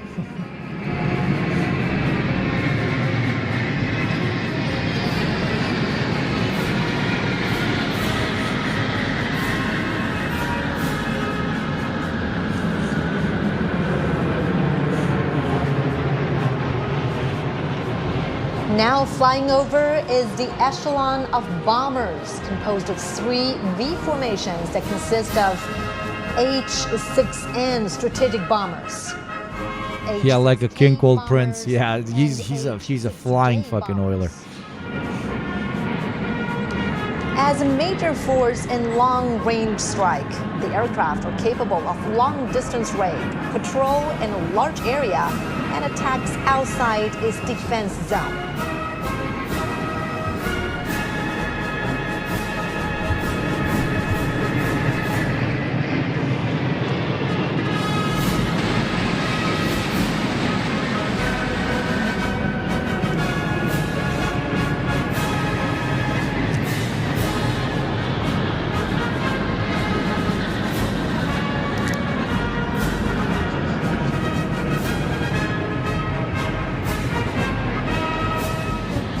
Now flying over Tiananmen Square is the echelon of 3 Yunyou 20A airborne refueling tankers. Oh, there's the Oilers. Oilers in chat represent. Oilers in chat represent.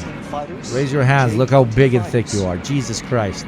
This is me and your other second favorite Twitch streamer, okay? And this is you, okay? This is you. Chat, look at yourself. Look at yourself. Look at yourself. Except the Western chatters that don't pay their fucking taxes, okay? This is you. This is me, obviously the best Twitch streamer to ever live. And this is your second favorite Twitch streamer right here, okay? Okay? There you go. Maple Takes and me, right here, right here. And this is you, the Oiler. This is what it feels like. This is what it feels like, okay? So these two, very important, but they could never do it without this, okay? These two, important, couldn't do it without this. Domestically made refueling tankers. Talk about the most meta fucking subscribe pitch that I've ever done in my life. Has enabled China's fighter planes to operate long-distance flights.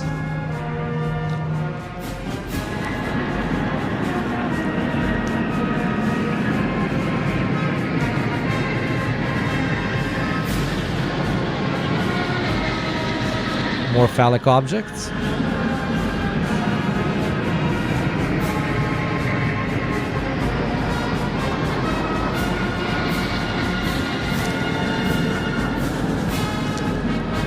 Now approaching are two V formations of fighter jets that include J-16D, J-20, J-35A, J-20S, and J-20A.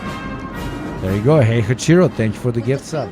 True Oiler behavior in the sky, on the ground, and digitally. The VLA is speeding up the fighter jets upgrades.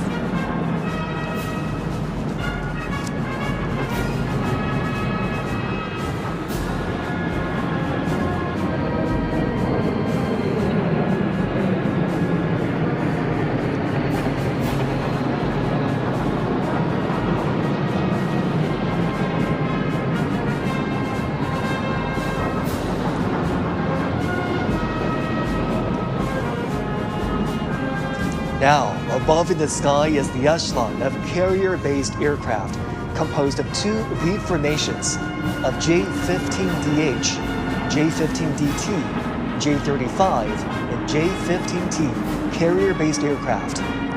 From ski jump takeoff to catapult takeoff, and from a single type to multiple models, China's carrier-based aircraft has undergone a leapfrog development.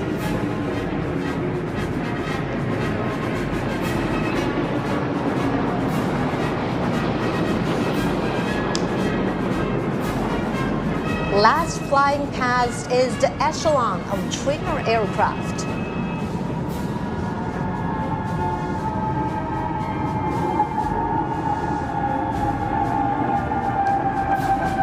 Man, that sound, that scary fucking sound. I was bombed. That's fucking scary shit. Woo! Look at little colors. J-10 aerobatics planes stage an aerial display of 14 colored smoke trails, symbolizing the 14 years of war of resistance against Japanese aggression and the bright prospects of over 1.4 billion Chinese people striving for national rejuvenation.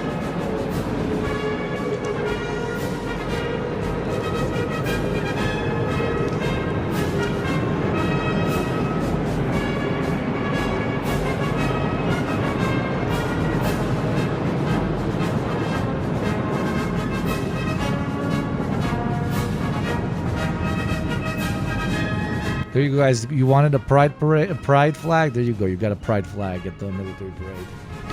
There you go, pride flag. Strange one, but still. Take what you can have. DI Army, bro. They got lasers that turn our rockets gay. All markers fall out.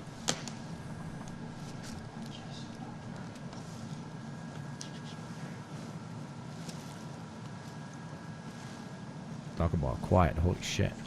Imagine you need to fart right now.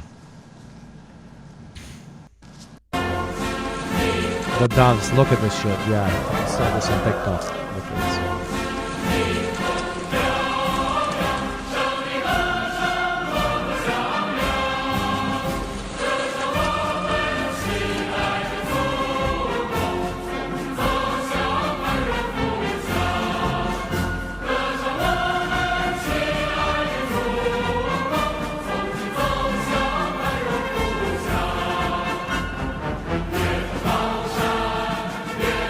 Now we can see 80,000 doves flying into the sky. Let's honor our heroes, uphold justice, and safeguard peace. This land and people will forever remember the fallen heroes whose spirits are immortal.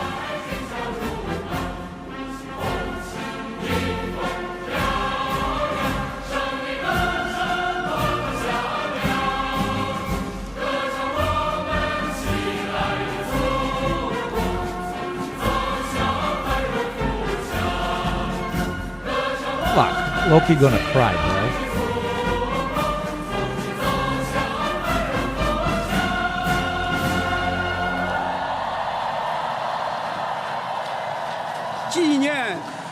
The commemoration of the 80th anniversary of the victory of the Chinese People's War of Resistance against the Japanese aggression and the World Anti-Fascist War has now concluded. W's in chat.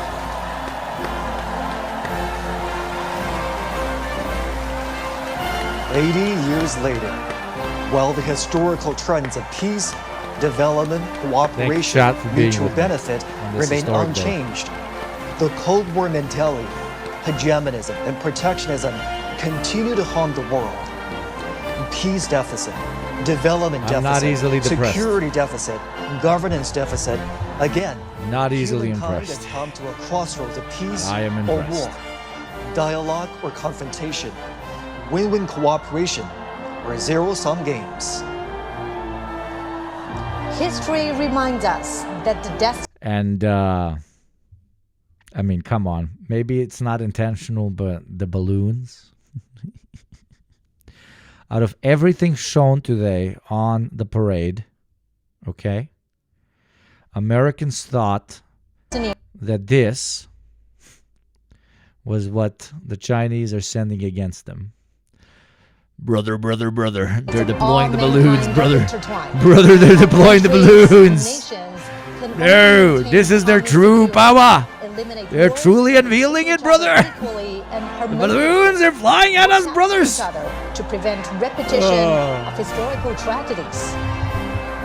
Not the balloons. The Chinese people Over New firmly Jersey, stand brother. on the right side of history, on the side of human progress, stick to peaceful development, and join Calibrate what direction they're flying in, brothers. It's towards America. A community of shared future for humanity. The trend of Chinese Thank you, national Sean. Thank you rejuvenation very cannot much. be stopped. The noble cause of peaceful development of humanity will prevail.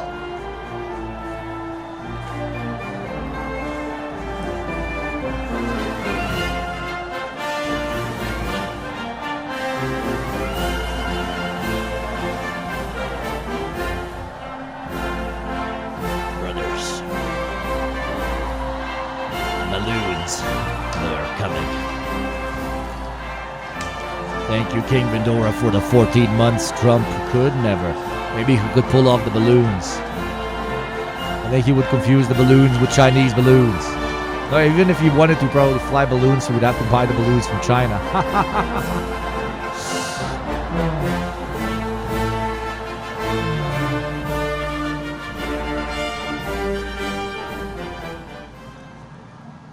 Well, what an impressive commemoration we have just watched there. Absolutely. Chinese President Xi Jinping made a keynote speech, and there was a grand military parade featuring marching soldiers, armored columns, and aerial units. The meticulous planning and precise execution of the military parade is nothing short of incredible. Soldiers marched at a precisely... Okay. Hello, I'm Lucy Hawkins. Good to have you. Shush. That was absolutely brilliant, chat. That was absolutely fucking brilliant. Holy fuck. I am not Chinese, and I feel patriotic. Let's see what I'm Lucy. Donald Trump says about this. Let's experience the mold, okay? Both by Western media, Western generals, and Western leadership. Lucy Hawkins, good to have you with us on BBC News Now. Let's take you back to our That was brilliant. Fucking bravo, chat. Thank you for sticking with me throughout the whole thing. That was awesome. top story this hour, to China. Donald Trump says China, North Korea, and Russia conspiring against us. They have held a massive military parade. Anybody not sucking American dick is directly conspiring against said American dick. In Beijing, the biggest. Top comment on that video. No, Donnie, they aren't conspiring. They're being quite open and honest about it all. Ever, and they American exceptionalism. Feed me the cope. What appears to be a new arsenal of high-tech weapons, celebrating the end of the Second World War in Asia. Our China correspondent Steve McDonnell has the latest for us. So the parade is over here and we are seeing traffic return to the streets of Beijing. It's not as busy as a normal working day yet, but the city's starting to get back to normal. And now it's a time to reflect on what this was all about. Now, naturally, it was a parade to mark the end of World War II in Asia. The Chinese government has also used it to show off its latest military kit. We've seen jets, helicopters, tanks, armoured cars, underwater drones, lasers, intercontinental ballistic missiles. For this reason, some have questioned the event and said, really, should we be worried that this country might start using this weapon as it flexes its muscles on the world stage? Xi Jinping would say, no, you shouldn't be worried because this is actually peace through strength. Well, that's his argument anyway. Then there's the... Yeah, that's not just his argument. It's substantiated by, well, the history of modern China. It's one thing for an American to say, oh, peace through strength, and then invade a country every fucking 2 months. It's another thing for the Chinese to say peace through strength, a country that is literally, please, can I see a list of countries that they've invaded in their modern interpretation? Political aspect of this. China's leader, with these other world leaders, including the likes of Kim Jong-un from North Korea and Vladimir Putin from Russia. Now, he's accused of being a war criminal after invading Ukraine, and yet there they all are. It's he invited the war criminal. Kind of challenge to the West, saying we don't care about your sanctions, we can gather like this. And the argument would be that the West's influence is in decline because of the collapse of the leadership of the United States under Donald Trump. No, the argument is that it's collapsing no matter what, and Donald Trump is a consequence of said collapse. That is, yes, speeding it up, but that's a snake eating its own ass. Without the collapse of the United States, you would not have a president like Donald Trump. The US is going it alone. It's putting tariffs on its allies. Here's Xi Jinping with a message of stability. You can rely on this country, and maybe it would be appealing to other countries. And yet others would say that really what Xi Jinping is doing is offering support to other authoritarian leaders. Yeah, I was waiting for it. Yeah. They might not mind, though. There they all are up on Tiananmen Gate, watching the parade going through. And yet some in China have also questioned, is this how their country should... Some in China, my favorite Western quote, okay? My favorite Western citation, okay? Some are saying, some are... be portrayed to the rest of the world. Military parades in this day and age, isn't it something out of the Cold War? What about the new China, the China of ideas? Whatever happened to that? Yeah, we need China to lick the boots of America. Yes, that is the future. More unipolarity, please. More one government, one country actually ruling the entire planet. Okay, non-democratically. Okay, that's what we want. China should just bow down and accept Yet that. others, of course, especially those with a bit more of a nationalist bent, might love it. They might think, you know, people used to walk all over us. Now China fears no one, and look at all that equipment. Of course, for the and how is that problematic, motherfucker? Chinese government, thank you, Gabriel. the worst from all of this is that others would fear them. Maybe they'd take that because one of the key messages from today is that you can't push China around anymore. Steve McDonnell there in Beijing. President Trump, of course, not at the parade. He's made his views clear, though, on social media, talking about how many Americans died in China's quest for victory and glory. Let's have a look at this post on Truth Social, where he said President Xi and the wonderful people of China have a great and lasting day of celebration. But then he ended the post by saying, please give my warmest regards to Vladimir Putin and Kim Jong-un as you conspire against the United States of America. The Kremlin's responded, saying that Mr. Trump's comments were probably an ironic joke. Let's speak to Naomi Lim now. There you go. Okay, so on one side, you have a country wrapped in purpose, knowing exactly what their future is supposed to represent, showing not a victorious moment, but the beginning of their quote-unquote century. A century that they are saying they are willing to share with all peoples in the world while they destroy the unipolar world order as it deserves to be destroyed. And on the other hand, the United States of America, allegorically and metaphorically more depicted through the face, tonality, and words, and even aesthetics of Donald Trump, is posting about it. Do you understand what I'm trying to say here? Everything you've watched with me for 3 hours now is one vision of the world, is one flex of what we can do. And the opposite side is posting about it. It doesn't get more in your face than this. White House reporter at the Washington Examiner. Lots of different views on what exactly it is President Trump meant in this social media post, Naomi. What do you think? What are others saying? So I have asked the White House for clarification on it because it is a little bit different from what we heard him say in the Oval Office yesterday.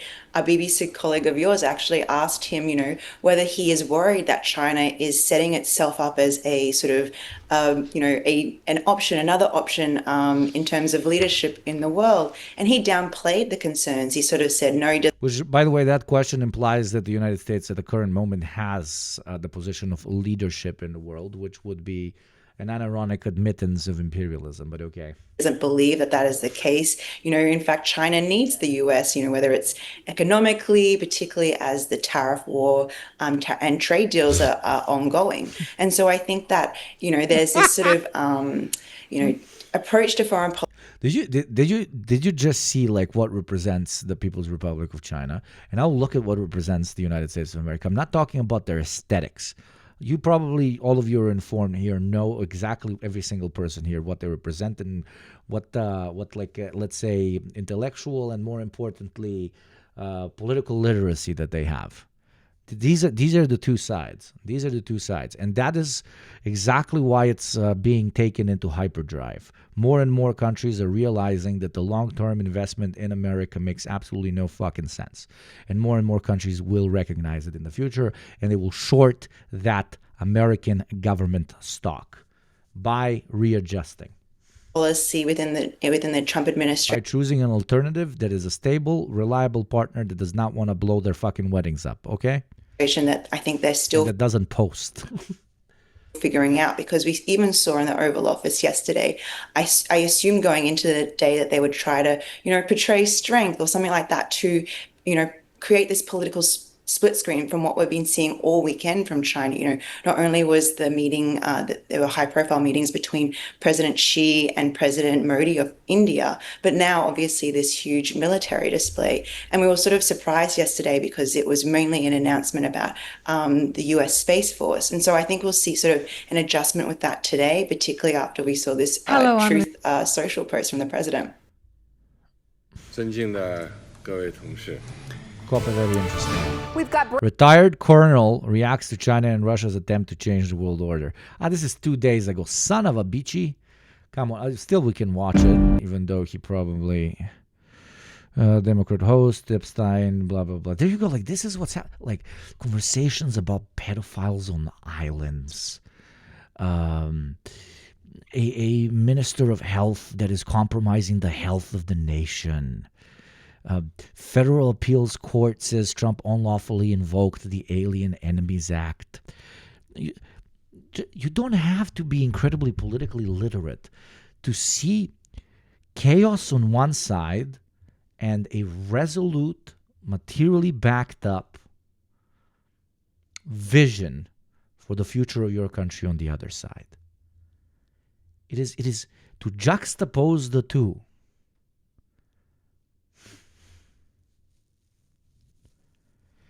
We will go bankrupt if we don't raise the retirement age. We're going in. Trump will send troops to the hellhole of Chicago.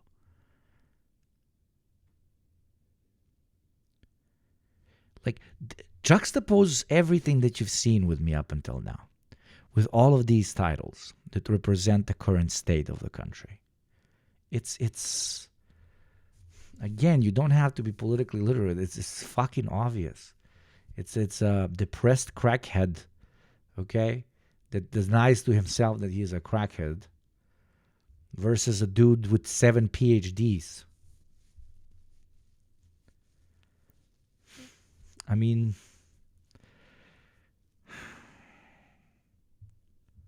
but let's see what their military guys say. Breaking news this morning, a major... But CNN is just going to make it all about Trump, right? Which, be careful of this. This is a liberal spin, right? Because they're trying to tell you that if we don't have Trump, America can come back. We can still be number one. Trust me, we can be number one. Which, you know, that whole conversation implies that America being number one is good. It is fucking not. Okay? It implies that American imperialism is good. It is fucking not.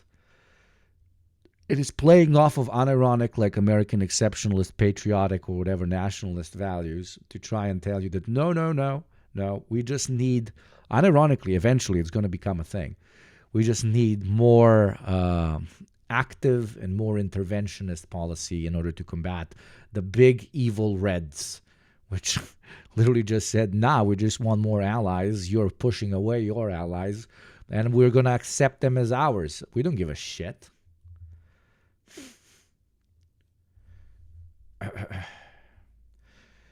It's simple. One country talks about how to build a multipolar world order, and the other talks about raising the retirement age will save us and Trump making us less base with our imperialism. Exactly.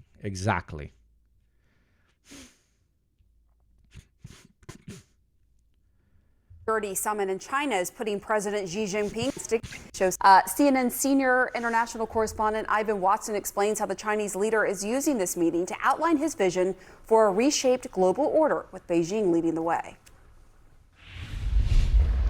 Pamela, I think the enduring image of this regional summit will be the leaders of 3 of the world's largest countries. That's Russia, China.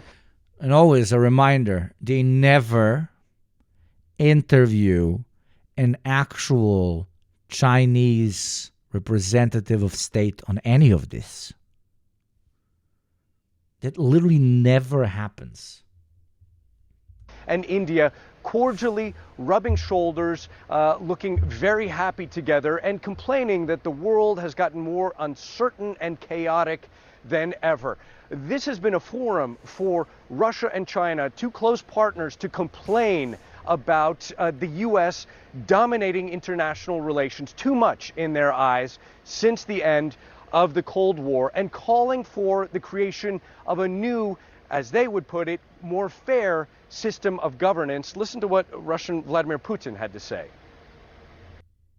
A system that would replace the outdated Eurocentric and Euro-Atlantic models, taking into account the interests of the broadest possible range of countries, truly balanced, and therefore preventing attempts by some states to secure their own safety at the expense of others. Of course, it is the exact questioning of unipolarity. Russian military that has been bombing Ukrainian cities night after night. Vladimir Putin describing that as a crisis, not a war, and blaming the West for starting blah blah blah. You know, the Chinese doing this. Okay, now let's just talk about the Russians. Let's talk about the Russians. Let's talk about the Russians. More about the Russians. More Russians. Okay. Shift from diplomacy to Beijing in just 2 days' time, when China is expected to put on a major... I can't wait for the Americans to finally start caring about how Modi is a right-wing psychopath and shit, only because he's switching sides. But up until yesterday, we were best fucking friends. Military parade, and some of the guests of honor are expected to be the Russian president as well as the leaders of Iran and North Korea. Back to you, Pam. All right, Ivan Watson, thank you so much for bringing us the latest there. And let's continue the conversation. With us now, CNN military analyst and retired Air Force Colonel Cedric Lake. Oh, let's hear some patriotism, brothers. All of these beautiful white people talking to me about what to think about China. Hi, good to Let's hear them. They're wearing suits. That means they're very respectable, Chad. I'm gonna respect so fucking hard right now. see you. So how is President Xi's message about a new world order? If you look like this and you're from the West, you owe me 20 gift subs. That is the tax, okay? Thank you, Jaeger, very much. If you look like this, and if you're 50 years younger or 30 years older, you owe me 20 gift subs. Only 6 Westerners have paid their tax. I think like over 15 third world and second world people paid me their tax, which is 5 gift subs, which is very respectable. You guys always keeping the flame. And then I have like 6, 7 actual Western minorities paying their tax. But and those count in this, by the way. I do not think a single white Westerner has paid me their proper 20. Today you're doing max tax avoidance. Don't make me sick the Twitch IRS on you motherfuckers.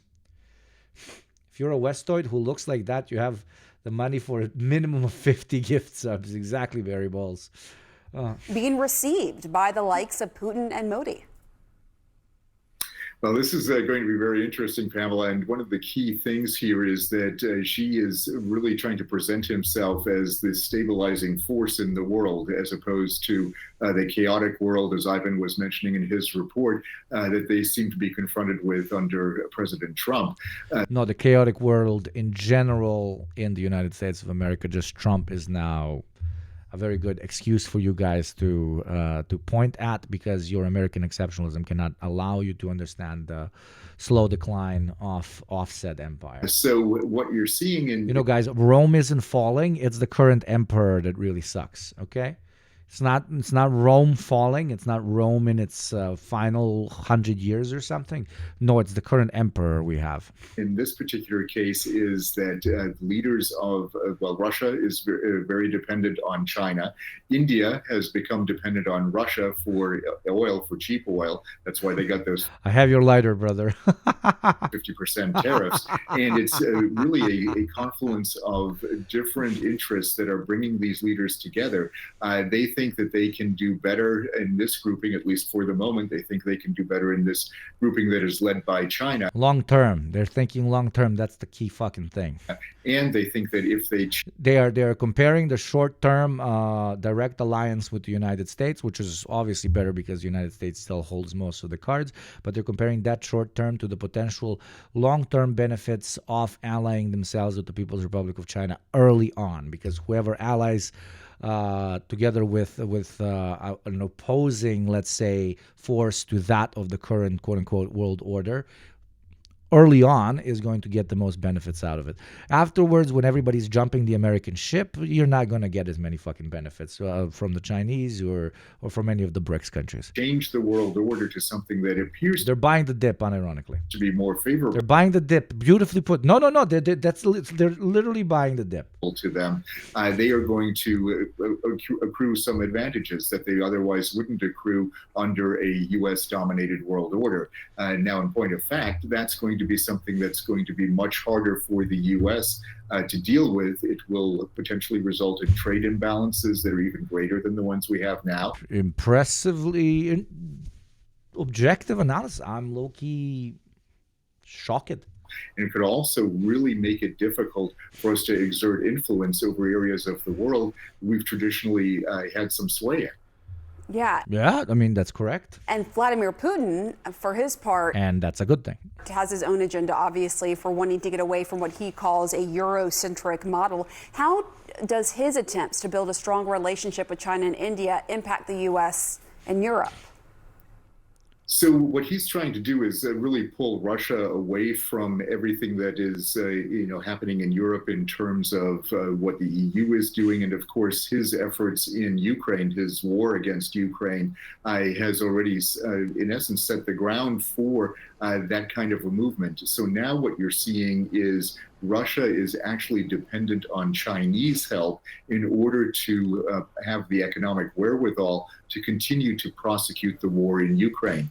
It's not help. They just switched main trading partner relationships from the U.S. and especially Western Europe over to China and India. It's not help. They're doing the same thing. They're just trading with another person. So it's in Russia's interest at the moment to maintain really close ties with China. FML when the American CIA thinks that they can sanction the way they fucking sanctioned in, I don't know, 1987. Nah, bruv. It's almost a neo-colonial relationship between the two countries. Russia is providing raw materials in the form of oil, timber, other raw materials, while China is providing Russia with a lot of manufactured goods. In fact, a lot of the cars that you see on Russia's streets right now are actually... Oh my God, it's neo-colonial. So you're admitting that for the last century, when America was buying resources out or taking resources and then supplying those places, those markets that they're taking resources out of with consumer goods, it's a neo-colonial relationship. I mean, okay, let's... Comrade, what's his name? Comrade the white man? No, absolutely. Chinese manufactured vehicles. So that's an example. Trade is literally colonialism, chat. Of the kind of economic ties. My guy's a third worldist. Holy shit, dude. That are being developed between these two countries. And in many ways, it's a logical extension of what is, in essence, Putin's policy of drawing himself away from the West and moving closer to the East. And also, this is like hardcore coded in white supremacy. I'm sorry, but it literally is. They're making it all about the Russians. Like, oh, it's a problem because the Asians are now working with like people that kind of look like us.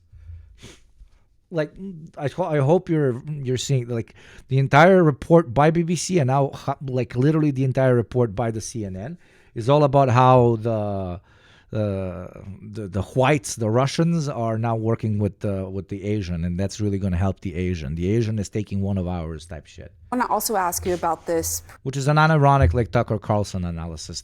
Like Tucker Carlson is pro-Russian because he does not want the Russian Federation to go into the quote unquote hands of the Chinese. Pretty stunning incident. This plane carrying the EU Commission president. I mean, Russia is in Asia. I agree completely.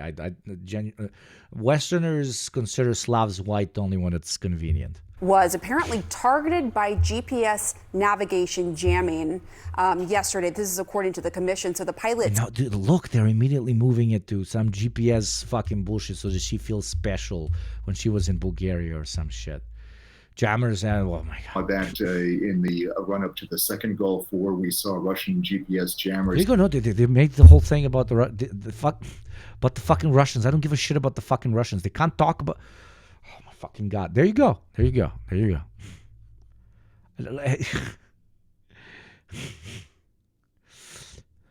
US President Donald Trump not wasting any time responding to what was the big show in Beijing. In a Truth Social post, he wrote, "May President Xi and the wonderful people of China have a great and lasting day of celebration. Please give my warmest regards to Vladimir Putin and King Jong-un as you conspire against the United States of America." Yeah, you conspire against us. For more on this, let's bring in Dave Rank. He's a former career diplomat with the U.S. Foreign Service and was deputy... Korea diplomat. Okay, Korea... What...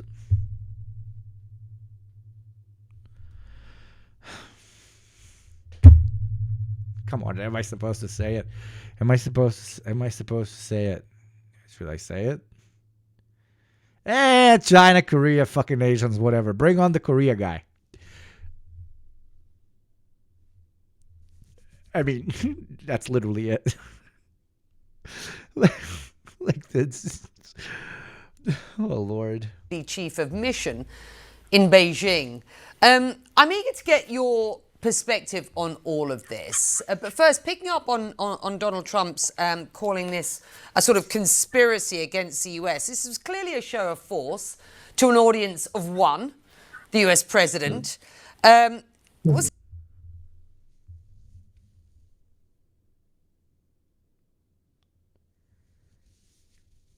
Yes, this was all about the Americans.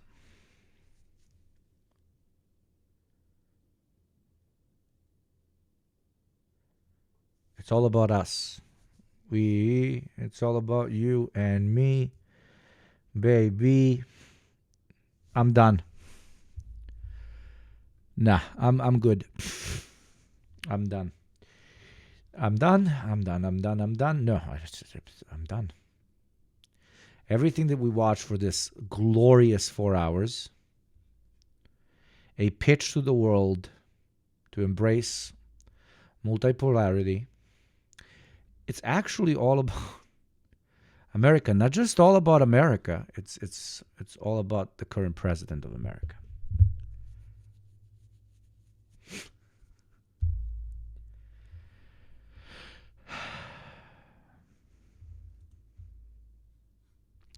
Chat, I love you.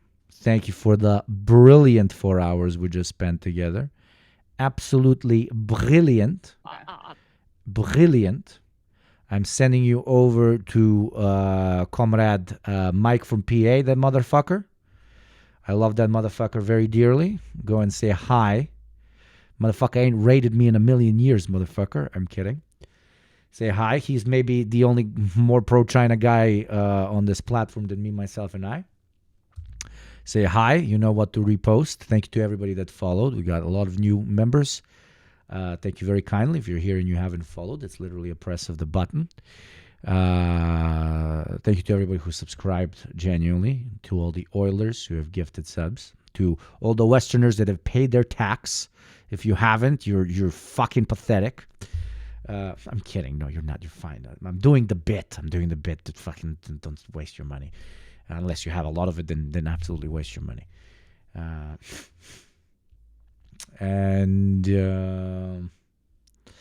Yeah. Oh, thank you, Trick the Rogue. There you go. Another non-Westerner paying their tax. The 5 gift subs. But the Westerners with the 20, not doing it. Thank you very much, Trick the Rogue. Now I'm sending you over to Mike Patike, to Mike. What the fuck? Where is the thing? Where's my raid not fucking doing? What the fuck? Raid Central Committee. You have a raid in progress, but I can't see it. Okay. Go over there. Have fun. Thank you to all the subscribers, all the Oilers. And as we said, what was it? Google Translate. This is how you say... This is how you say... I surrender in Chinese, so that you know. I surrender. I love Xi Jinping. Xi Jinping. Okay, this is what you need to say when they deploy you, and switch over to the other side. 我投降，我爱习近平。 Thank you very much. We will all go together when we go. What a comforting fact that is to know. Universal bereavement.